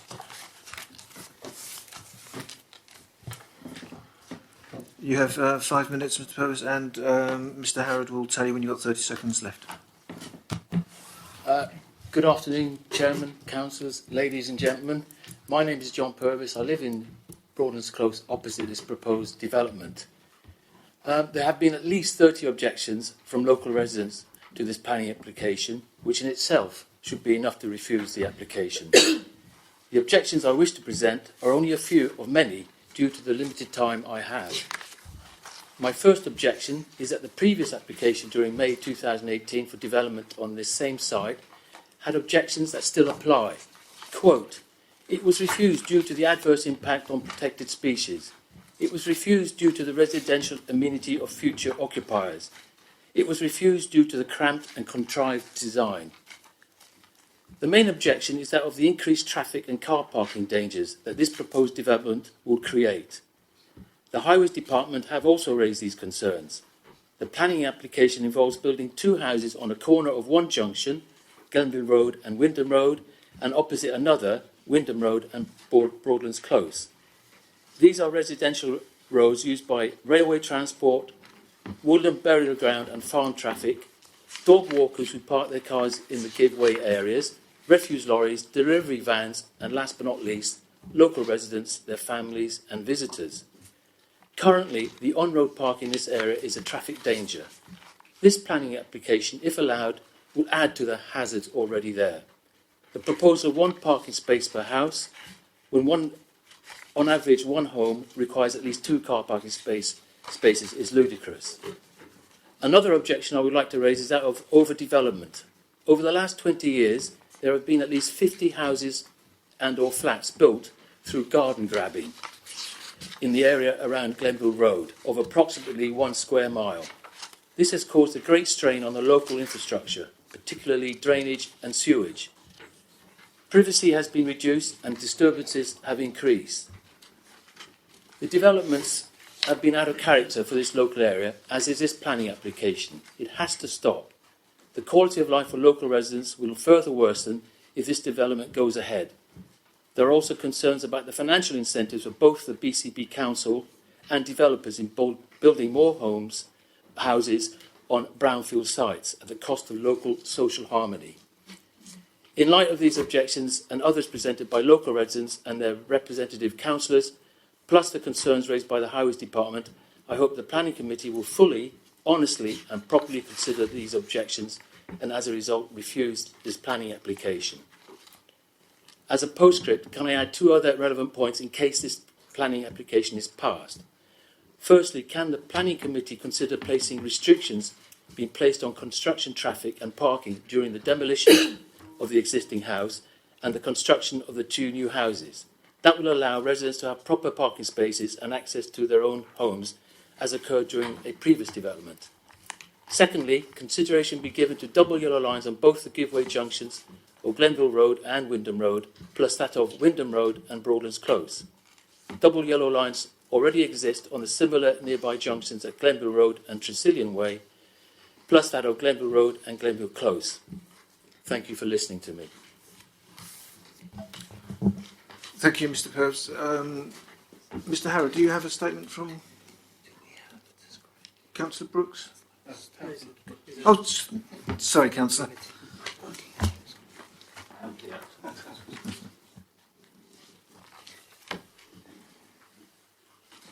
Thank you, Chairman. My name is Nigel Brooks. I'm the councillor for the Highcliffe and Walkford ward, where this proposal is located, and also the parish councillor for the Highcliffe and Walkford Parish Council. I'm a chartered surveyor, so I do come with a ruler, because we have some plans prepared by architects which are quite useful to better interpret. Can I just first draw your attention that this application was submitted and recorded on the 16th of September and then was made valid on the 20th of September. I'll come back to that point in a moment. We have heard the many objections to this planning application which have been lodged by residents, and it's recorded as 22 letters. Also, the parish council have also recorded an objection which you'll find on page 96. There's overcapacity in the site for two properties. The character of the road is Edwardian and Victorian, with various properties modernised over the years, and that character will be shown on one of the plans in a moment. It's inappropriate in this location and will disturb the character of the area. It is not in keeping with the other properties I mentioned, which are Edwardian and Victorian, and by that very nature the road is very narrow, Grenville Road, as is the junction, and I'll refer you to one of the plans in a moment. Again, it's infill, and this site has already been infilled to the rear by three properties. If you would turn with me, please, to the plan that you have on page 107, because the representation in front of you is not sufficient. If you look at 107, you can see the whole surrounding area, including Broadlands Close and Wyndham Road. So you'll notice the proportions, the layout, the plot sizes, and the configuration. You'll see also to the north of property number 86 Grenville Road, there are three properties already built in the gardens of number 86 and number 88. It is clearly demonstrating by putting two further properties in the plot of a single property at the front that it's over-intensification and, as described, it's backland grabbing. Now I'd like to come to aspects of the date I mentioned earlier, which is pertinent to the National Design Guide, which the government issued in September 2019, probably about the time the application was put in. There are 10 criteria, 10 characteristics one considers in a well-designed place or a well-designed property. And I can say clearly that on 4 of them, this application does not measure up to the design guide. The context, is it enhancing the surrounding areas? No. Identity, is it going to be attractive and in keeping with the surrounding area? No. Is it of a built form coherent to the pattern of the existing developments? I do not think so. Movement, and we've heard about that already, accessibility and ease of moving around will not be enhanced by a development such as this, with 2 car parking spaces put on an amended plan by the applicant after the first submission. If you would now look at that plan, please, which is on page 108, which is the one, in fact, that we have on screen in front of us. Well, using my surveyor approach and measuring, showing that the Spire architects have a very detailed plan, the proposal, as in the conditions, is to put a footpath going north along to the rear of the site at 1.5 metres. If you do that, you're left with a width across the road of only 14 feet. This access road is very important as it leads to the woodland burial site, which is the other side of the railway to the north of the site. I do not think that we should be impeding mourners and family and hearses having a proper access to go to a burial site. I think that is on the lowest order when it comes to a consideration of development of this nature adjoining such an area. To put a width of a 1.5, which is at the moment just an open road, as you can see, there is no designated line of a footpath, to put a 1.5 metre from the boundary line and to restrict the access is just counterproductive. Further along that road, it's already been recognised that it's of danger because there are speed humps. There are many signs saying about one way and only 10 miles an hour. Councillors, taking all these considerations into account, I do not think this is a well thought out application. It may be for one property to replace one property, but certainly the intensification of this site I do not support, as does the Parish Council. Thank you. Thank you, Councillor. If I can just take one moment, I just want to check something with legal. Hold on a second.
Thank you for bearing with me on that. Just checking a matter of conflicts of interest, which I'm happy I don't have. So thank you.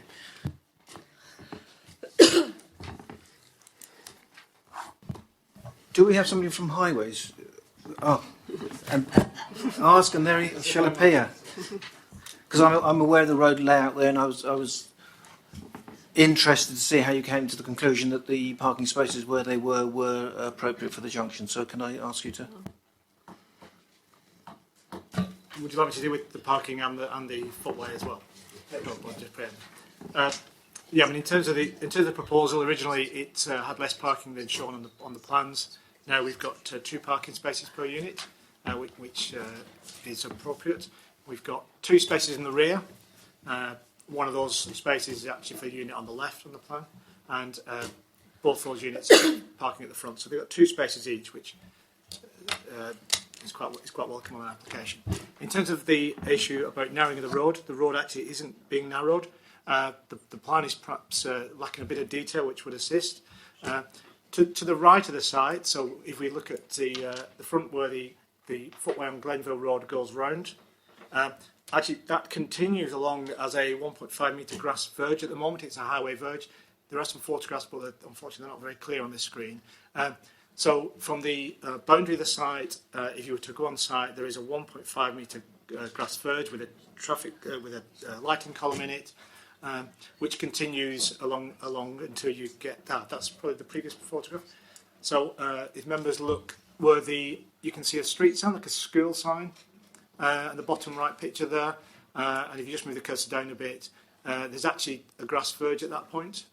And when you measure from the applicant's boundary and you measure out, that grass verge is 1.5 metres wide. So what we're doing is removing verge and replacing it with a footway, which will enhance the pedestrian environment in that area near the junction. Thank you.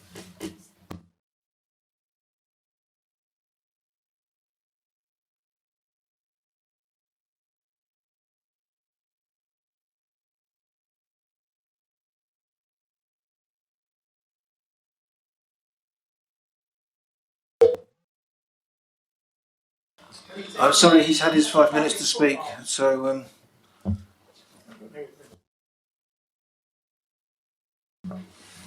First of all, let's have a professional officer. Just add that. In terms of the highway verge, it's adopted highway. It's a highway verge at the side of the site. So whether it's a public footpath or not, public footpath is an adopted highway. So the land we're taking over to provide the 1.5 metre is actually highway land owned by and controlled by the Highway Authority. Thank you.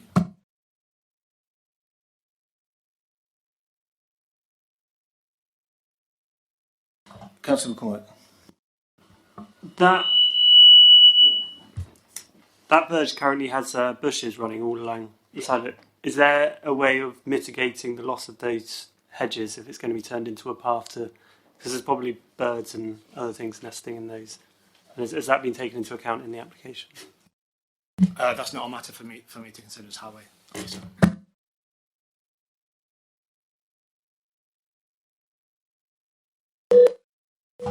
Mr. Wolseley, do you want to come back on those points?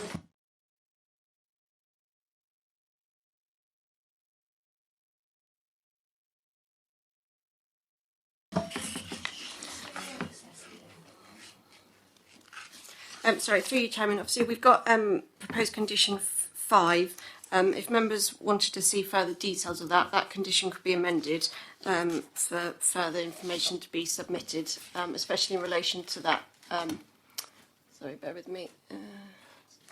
To that side boundary. So I'm happy to amend that condition for details to be submitted and approved by the council.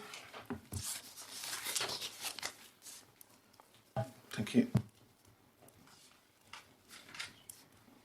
Councillor Stribley. Thank you, Chairman.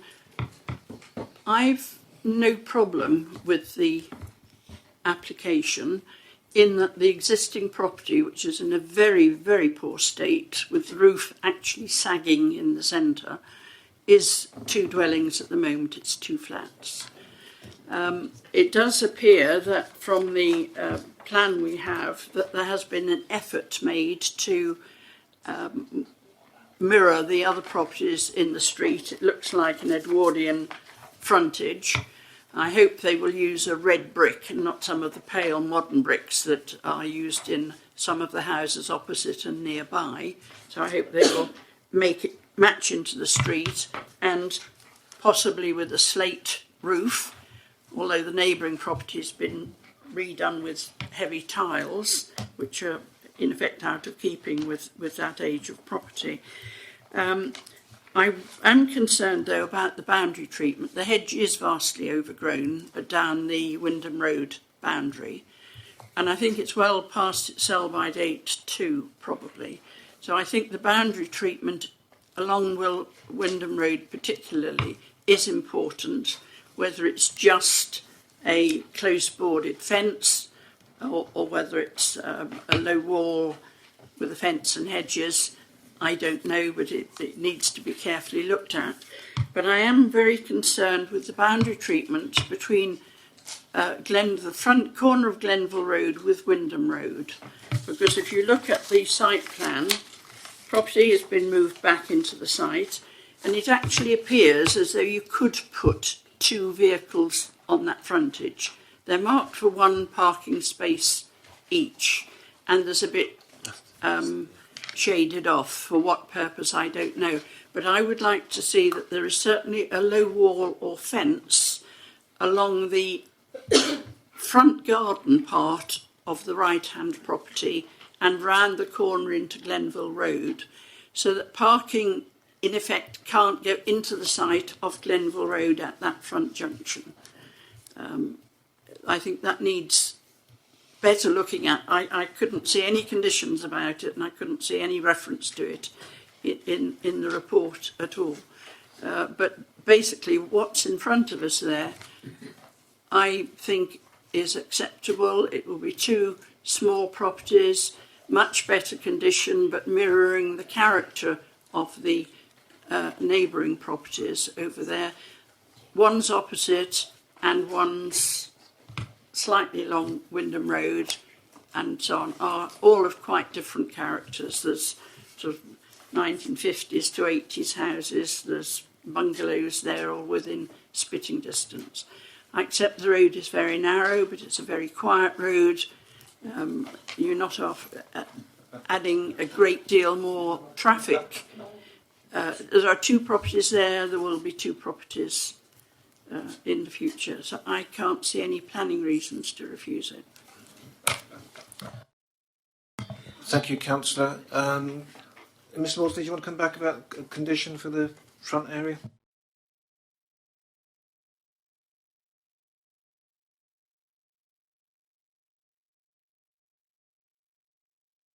There is a parking condition which says the parking shall be implemented as per the plans.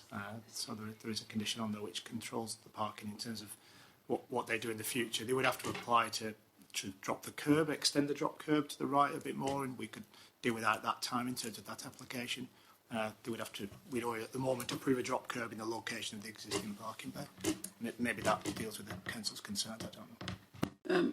With respect, Chairman, I don't think that would deal with the matter. The boundary wall, front boundary wall along Wyndham Road and just turning the corner needs to be dealt with, whether it's a wall or a fence or whatever. And again, it shouldn't be over 1 metre in height, and then you have what doesn't exist now, a much better visibility across the corner. I'm sure that can be conditioned if the application is granted.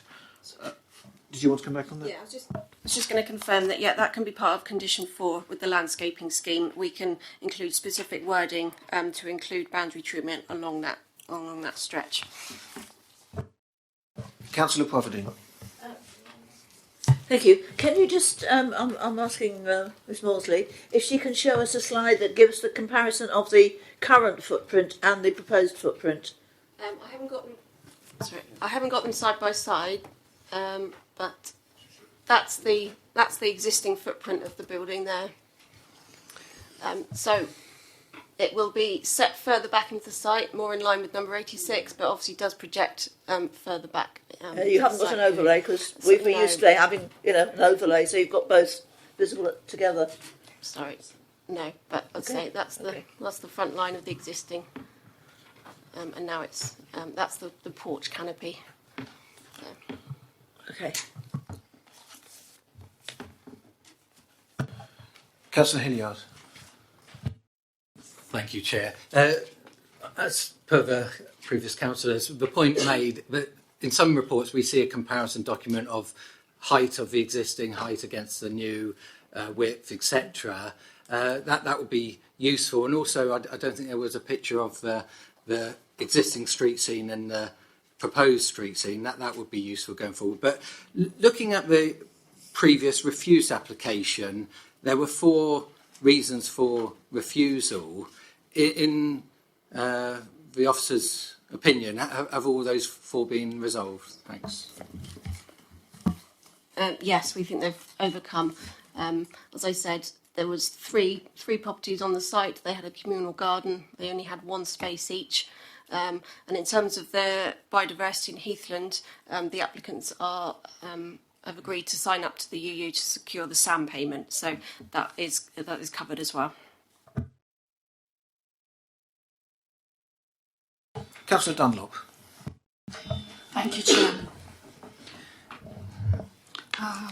Notwithstanding that the current property is not in a great condition, I'm always concerned when I see period properties to be demolished and replaced with, in this example, 2 quite small homes. I think that the loss of a family home is always something we should be concerned about. I'm looking at the street scene now on Google, like you do, looking at around that area, and the road in particular, Glenville Road, much of the property in there is of this period, similar brickwork. There are some random properties that are out of character, and I can only assume they were put up in the 70s. But in the main, that particular area, on the end of that road, you have got a very similar period properties all around that corner. And I think to take away that period property on that corner would be completely out of character, and then replace it with 2 new properties.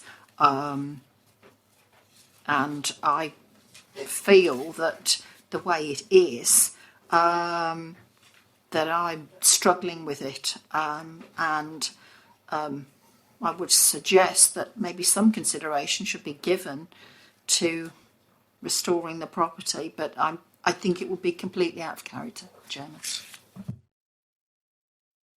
Councillor Trent. Thank you, Chair. When I visited the site, my first reaction when I looked at it is I said, why on earth didn't they turn it around and actually have 2 properties fronting onto Wyndham Road? It seemed a bit strange that they were looking to have something so narrow.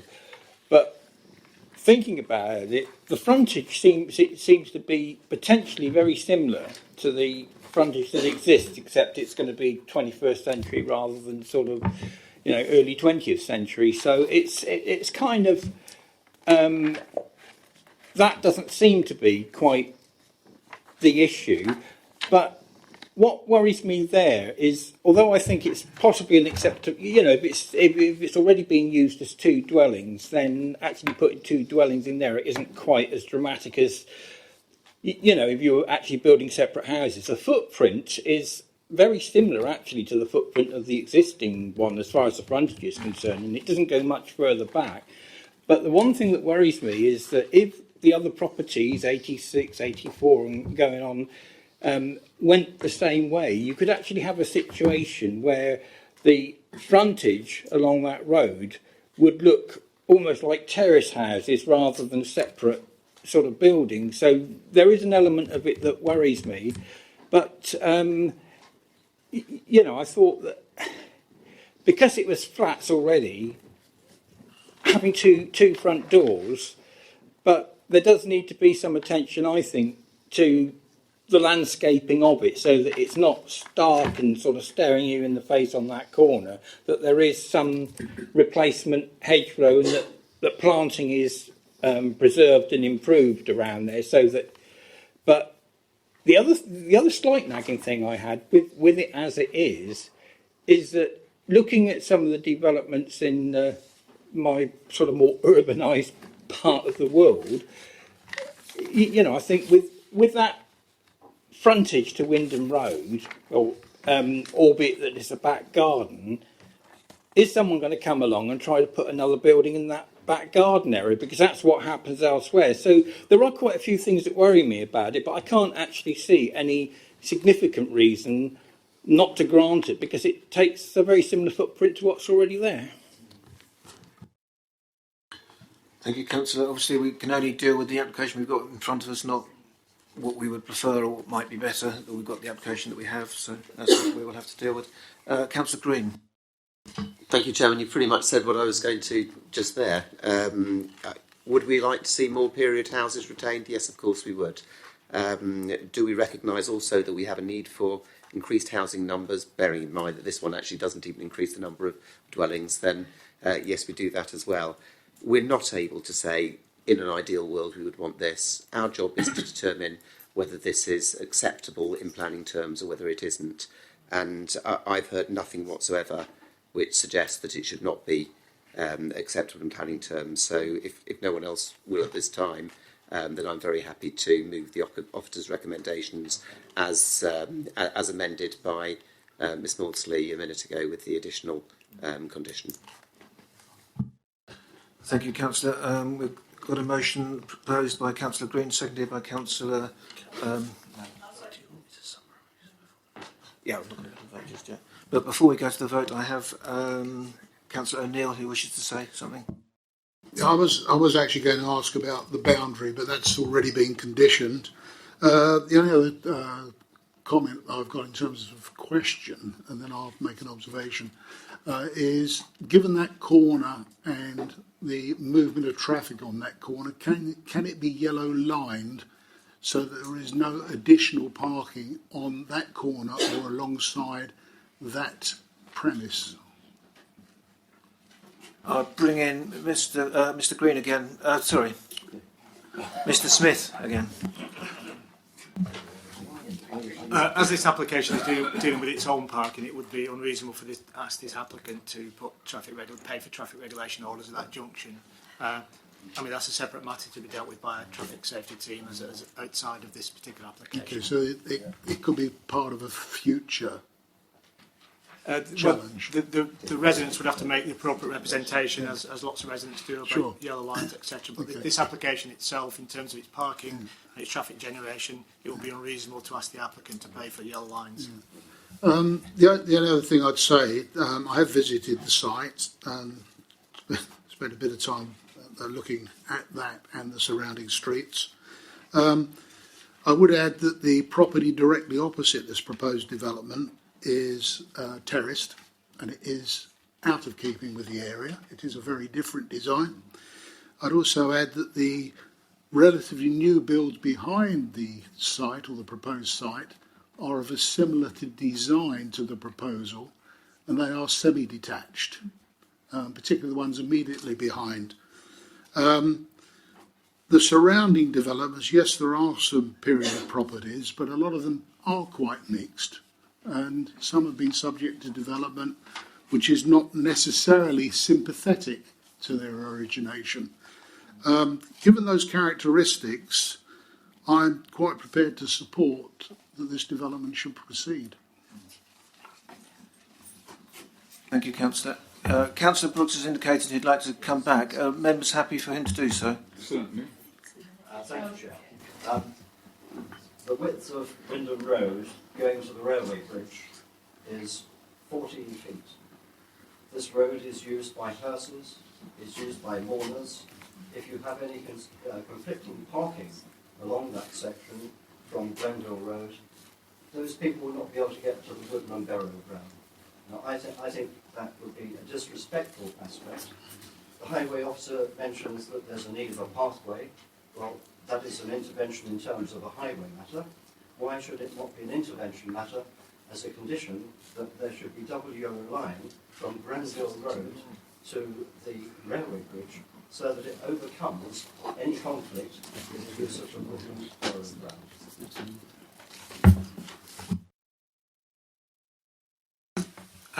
It's a matter of meeting the planning tests as to what's reasonable to mitigation in terms of a particular application.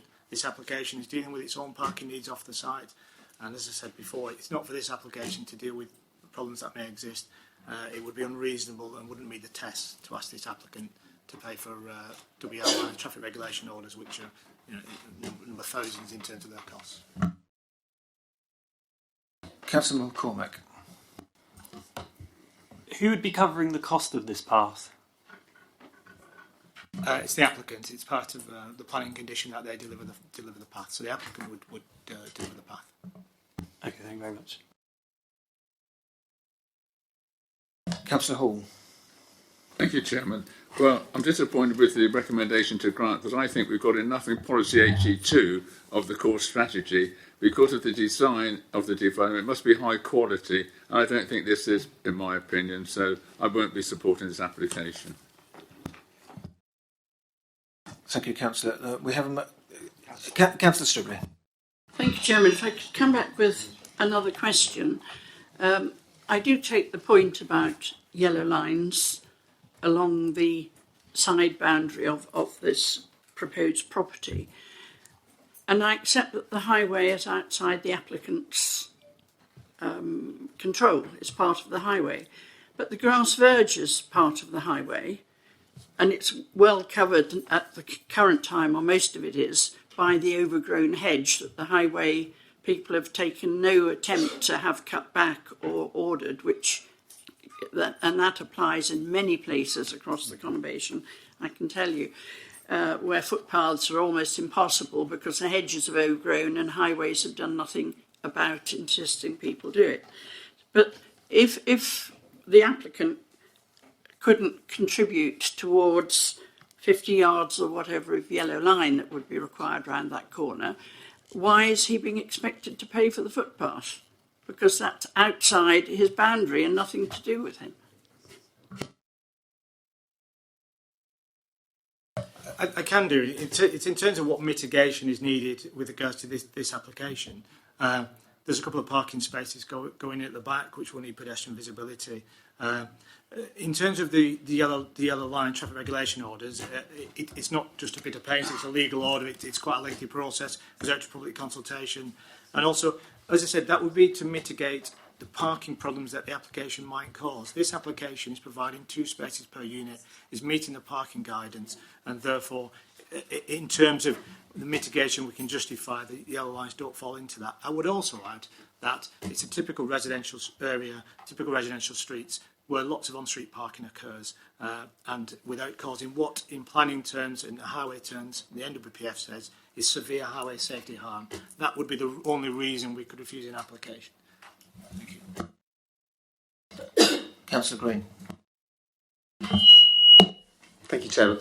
Just following, obviously I don't have responsibility for highways anymore, but as Mr Smith I'm sure would know that certainly as Bournemouth Borough Council, we look very carefully at applications for yellow lines around corners, particularly where roads are narrow. And I would have thought that had I still been responsible for it, if an application were to come in for that TRO, it's one that I would be likely to support. I think it's very likely that the current incumbent, the person who now has that responsibility, would do the same. This is not to do with this application, though. It's to do with the narrowing of the road.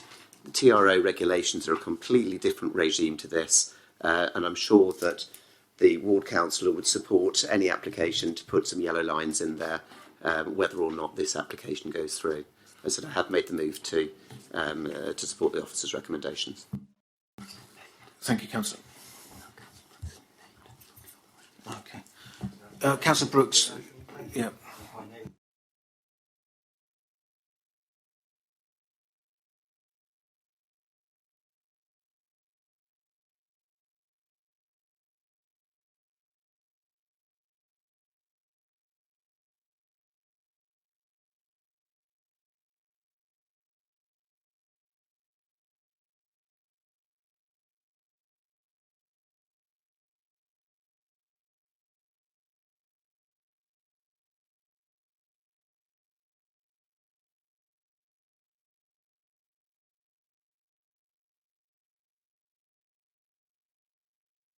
I think, as Councillor Green mentioned, the TRO is a separate thing that can be put in place afterwards, and I would imagine that would receive no objections. We're a planning committee, not a parking enforcement team, so I don't feel it's something we can do. If people are parked incorrectly, then the relevant authorities will be encouraged to act upon that. I regularly use that road, and I don't see any parking issues with there, and there is currently 2 dwellings in that space. I wouldn't say it's a quiet road because I've been there many a time when it's not quiet at all, but it is a sometimes quiet, sometimes busy road, so I don't think we can do anything about a double yellow line as a planning. Mr Gould. Thank you, Chairman. Just to add to the comments that you've heard from Councillor Green and the Chairman, when we look to add conditions to a recommendation, there are a series of tests that we have to satisfy, and amongst those is whether the conditions are necessary and reasonable. And I think from what you've heard from the highway officer, given the fact that the parking is compliant with the SPD, then I would suggest that any further conditions to try and add double yellow lines wouldn't meet those tests, and therefore on any subsequent appeal, if they were challenged, we may struggle. Thank you, Mr Gould. Moving on, we have a motion to approve the application proposed by Councillor Green and seconded by Councillor Mellor. Before I go to the vote, did you want to say any further? Thank you, Chairman, again. Just briefly, members, obviously there is a move to grant on the table. Just to recap some of the points that have been drawn out of the debate, I think it was Councillor Stribley raised an issue around the hedge. A hard boundary not more than a metre high along the frontage and just round the corner of the end property. Yeah, so absolutely, you can't access into Wyndham Road by a vehicle sideways or whatever. Thank you, Councillor Stribley. Yeah, that was on my little shopping list as well. So, with that comment in mind, Chairman, the suggestion is that Condition 4 is amended to include, whilst it does already make reference to boundary treatment, I think we can bolster that slightly to give specific mention to that particular boundary along Wyndham Road and Glenville Road to alleviate the concerns of Councillor Stribley. I think there was also a comment about the loss of the hedge and potential impact on wildlife. Members, at the very end of this report on page 105, there are 3 informatives, and informative 3 talks about biodiversity enhancement measures. I think we can amend that wording in accordance with the recommendation which affords that flexibility, Chairman, again to just draw the applicant's attention to that if the hedge is to be removed, then they need to do that with due care and attention and in accordance with other legislation around wildlife that would protect species as well if they are nesting in there, for example. And finally, Chairman, it hasn't been discussed in the members' debate, but it was picked up in deputation from a local resident who's an objector around construction traffic, if the planning application is approved. If members had any concern around that, we could add a condition that would limit the working hours for the construction period. It's a fairly standard condition, and it would limit them between the hours of, say, 8 a.m. to 6 p.m. on Monday to Friday, 8 till 1 p.m. on a Saturday, and not at all on Sundays and bank holidays. That may give local residents a bit more comfort, and if the construction was going on outside of those, it also gives us something to enforce against and go after them. But that isn't currently obviously in the report, Chairman, so members would need to agree to add that condition. Thank you, Mr. Gold.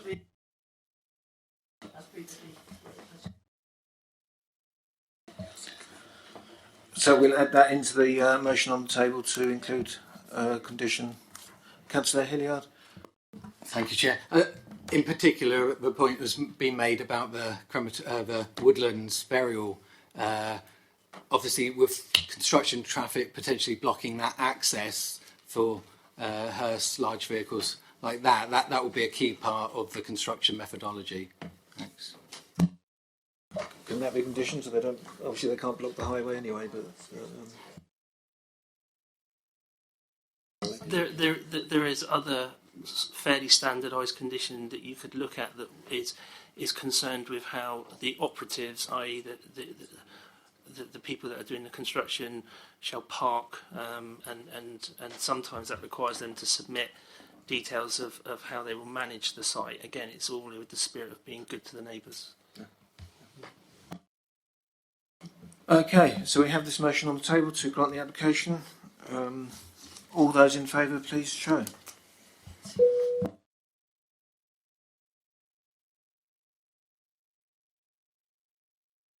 Those against? 1. And any abstentions?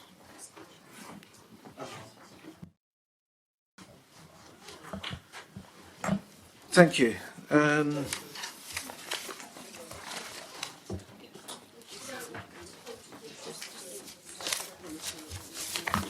The next item on the agenda is item 6.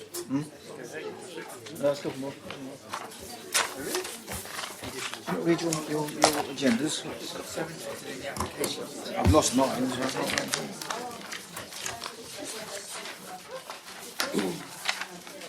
Oh yeah, that's right. Yeah, for sure.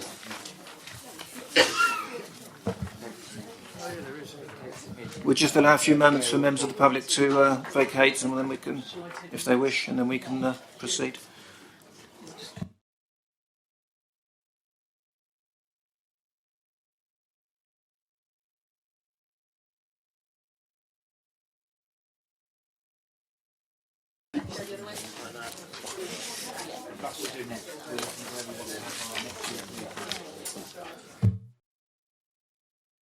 Okay, members, moving on to item 7, which is dates of future meetings.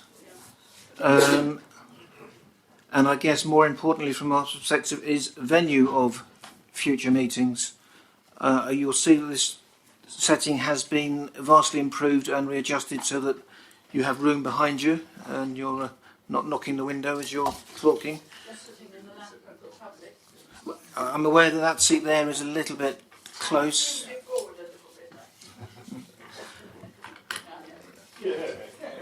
In our previous discussions, we did consider having one location for all planning committee meetings, and I think the preferred one at that time, if I'm correct, was Bournemouth.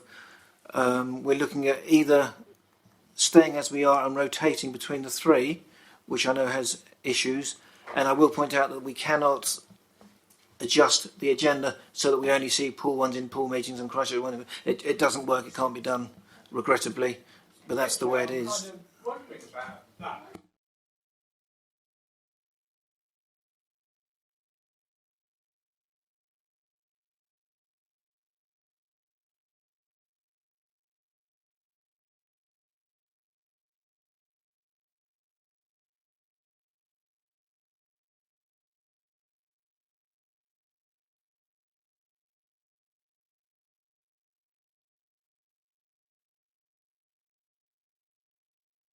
That wasn't why we had it here, it was just where it fell. I'm going to ask Mr Gould to come in on there. But I'm kind of thinking that from the point of view of Let Mr Gould say the thoughts behind. Thank you, Chairman. I understand the point you're making, Councillor Trent. My worry here is that if you went on the basis, and I think, correct me if I'm wrong, what you're suggesting is that we would load the planning agendas so that when committee was being held in pool, for example, we'd have pool items on it. Unfortunately, the way that applications come through the system, we never really know that far in advance where what exactly. So we'd probably end up with a scenario where we may, if we just miss a cycle in pool, and then shortly after that, a week or so later, we have an application. There's a pressure for it to be determined. You're then talking about having to wait 6 weeks or so, or 9 weeks before it comes back round to pool. So I can see where you're going with it, but I personally don't think it would work. And I think a second reason is that we may also end up with very light agendas. Already. Well, potentially even lighter then. I'm sorry, that is a joke. I just had this one. Yeah, but then we look back at November, and that there was quite a heavy agenda there. And I think on average, since BCP started, we've had sort of in the region of sort of 4 or 5 per committee. My worry would be that we could end up with very light agendas, and also a pressure from applicants, because if they miss their cycle, they've got to wait a long time to get back round. Councillor Green.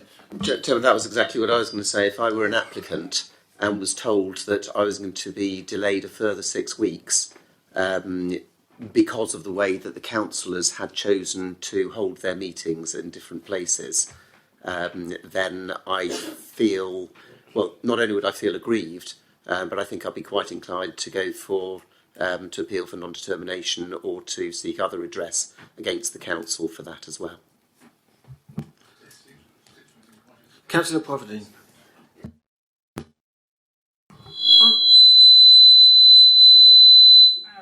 I don't know what I'm doing. I'm not wearing. Anyway, I was going to suggest a sort of hybrid that people could be given the option. A pool applicant, if the time-wise logical venue would be here, give them the option of either coming here or waiting for the next pool on the cycle. I mean, an application that has a lot of residents' interest, they might not want to ferret, everybody to travel here. They might prefer to wait. Could they not be given the option? But we're all in the same council area, so we're not Pool, Christchurch, and Pool. We are BCP, so we could work as.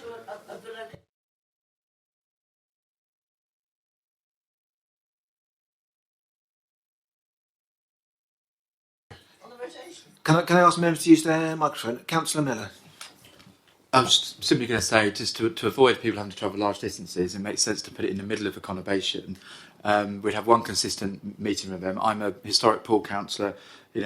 And I think the meetings should all be happening in Bournemouth. So I would propose that we move all our meetings to Bournemouth.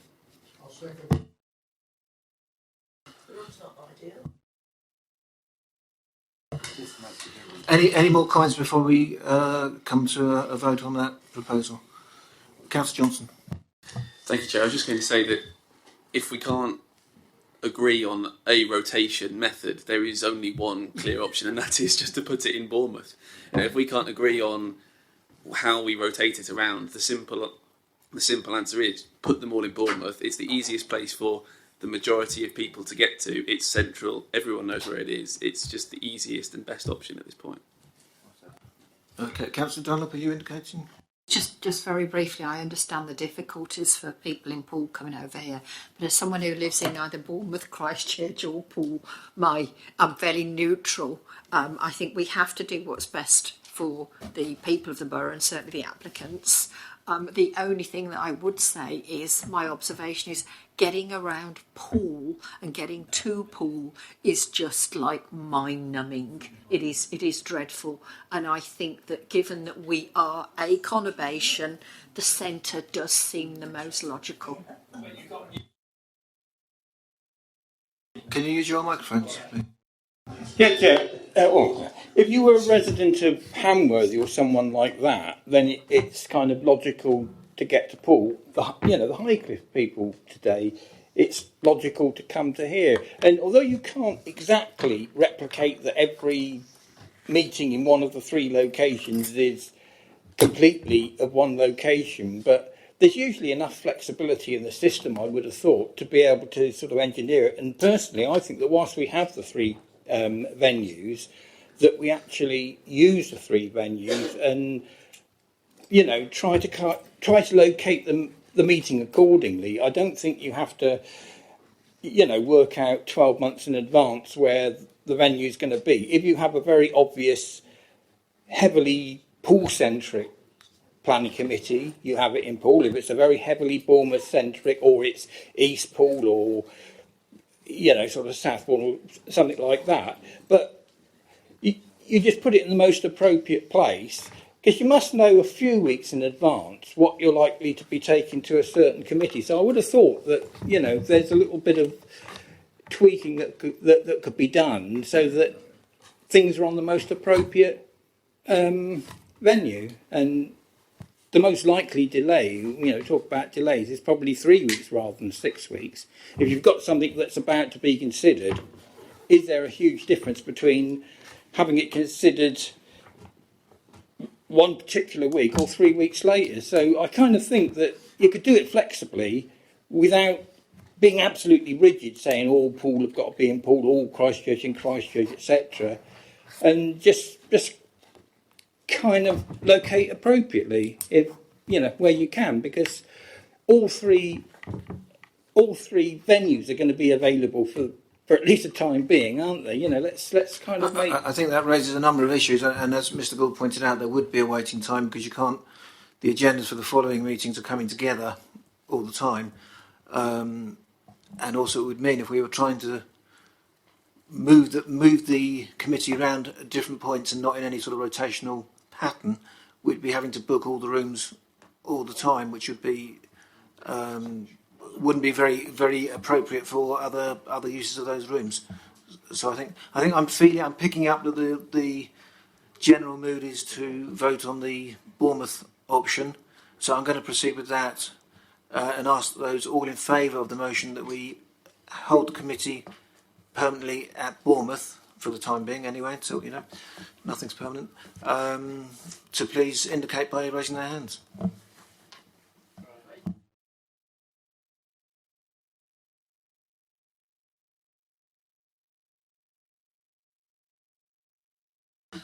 And those against? 1. Any abstain? Thank you. Now, can I just ask, Mr. Gould has asked for a bit more of our time. He wants to talk about an appeal, which is an interesting one. So, if we can just give him a few minutes to talk to us. Thank you, Chairman. I'll be brief, members, but we've had an appeal decision, which, as far as I'm aware, is probably one of the first ones that's come through the inspectorate, which relates to a BCP Planning Committee decision. It relates to, obviously, 20 Grove Road East, which I think was heard at the very first BCP Planning Committee meeting. I'll run through the slides briefly and then just briefly summarise with the inspector's decision notice. So the proposals were, as members may recall, to sever some land and erect a two-bed dwelling house in the rear garden of 20 Grove Road East. And there you can see the plot outlined in red.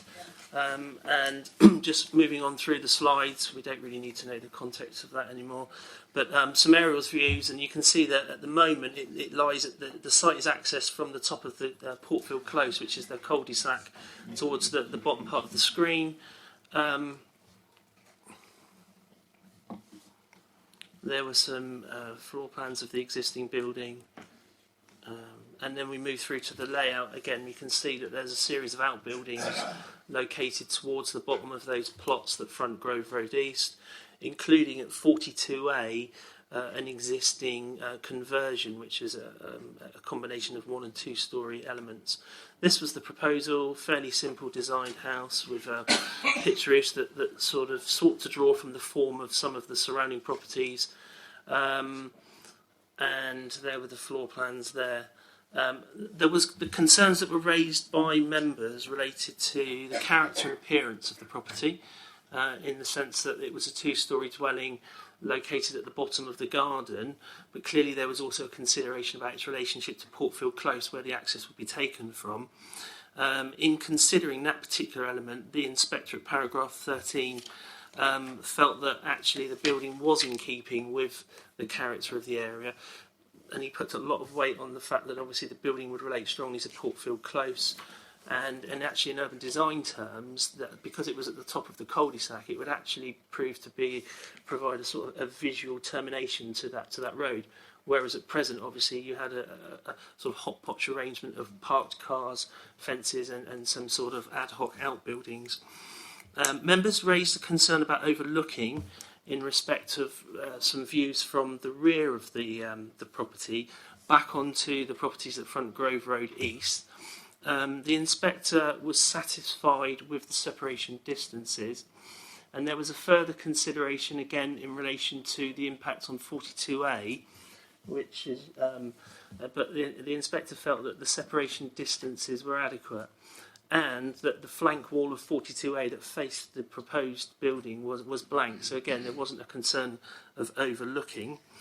There was an issue around parking, and there was a small shortfall because of the displacement. But again, the shortfall was considered to be, I think it was 0.2 of a visitor space, and I think that the inspector took the view that the area could accommodate that small shortfall. Having said all of that, the appeal was actually dismissed, but it was only dismissed on a technicality surrounding the unilateral undertaking. The appellant had failed to actually provide a completed unilateral. But in terms of the other points, I thought it was just a useful exercise for us to reflect on that, because I know that it was hotly debated at the time, and I think it's sort of useful for us to reflect on those decisions as they come through. So thank you for that, Chairman. Thank you, Mr. God. Councillor Stribley would like to say something.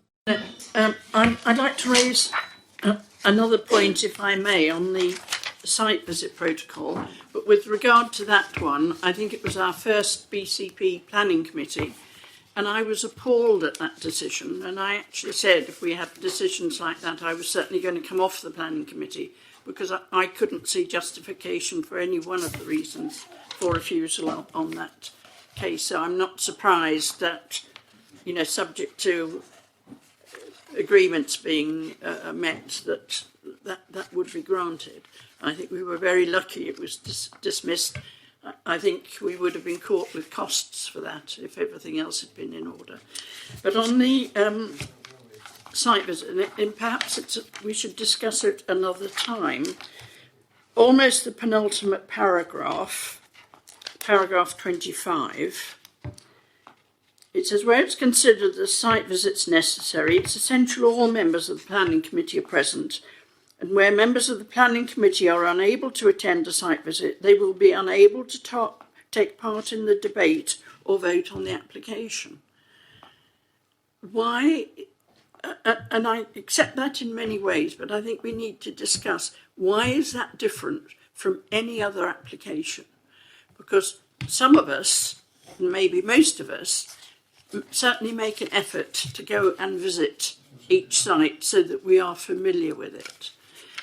Having a discussion on site can obviously, with the planning officer, raise issues that you might not pick up yourself, but those things should be raised in the debate or the officer's presentation anyway. And quite frankly, if a member doesn't turn up to a site visit, but is really familiar with the site, has visited before, providing they're there for the whole of the debate, I'm slightly wondering why they should be excluded from the vote.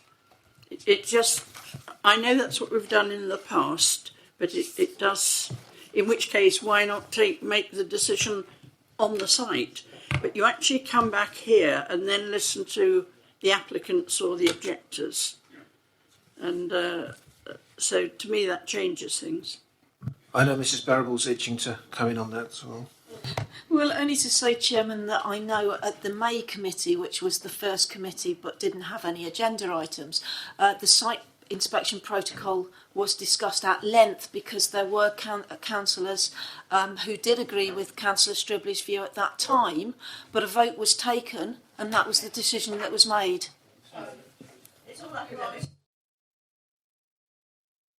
Very rare piece, yeah. Okay, thank you, members.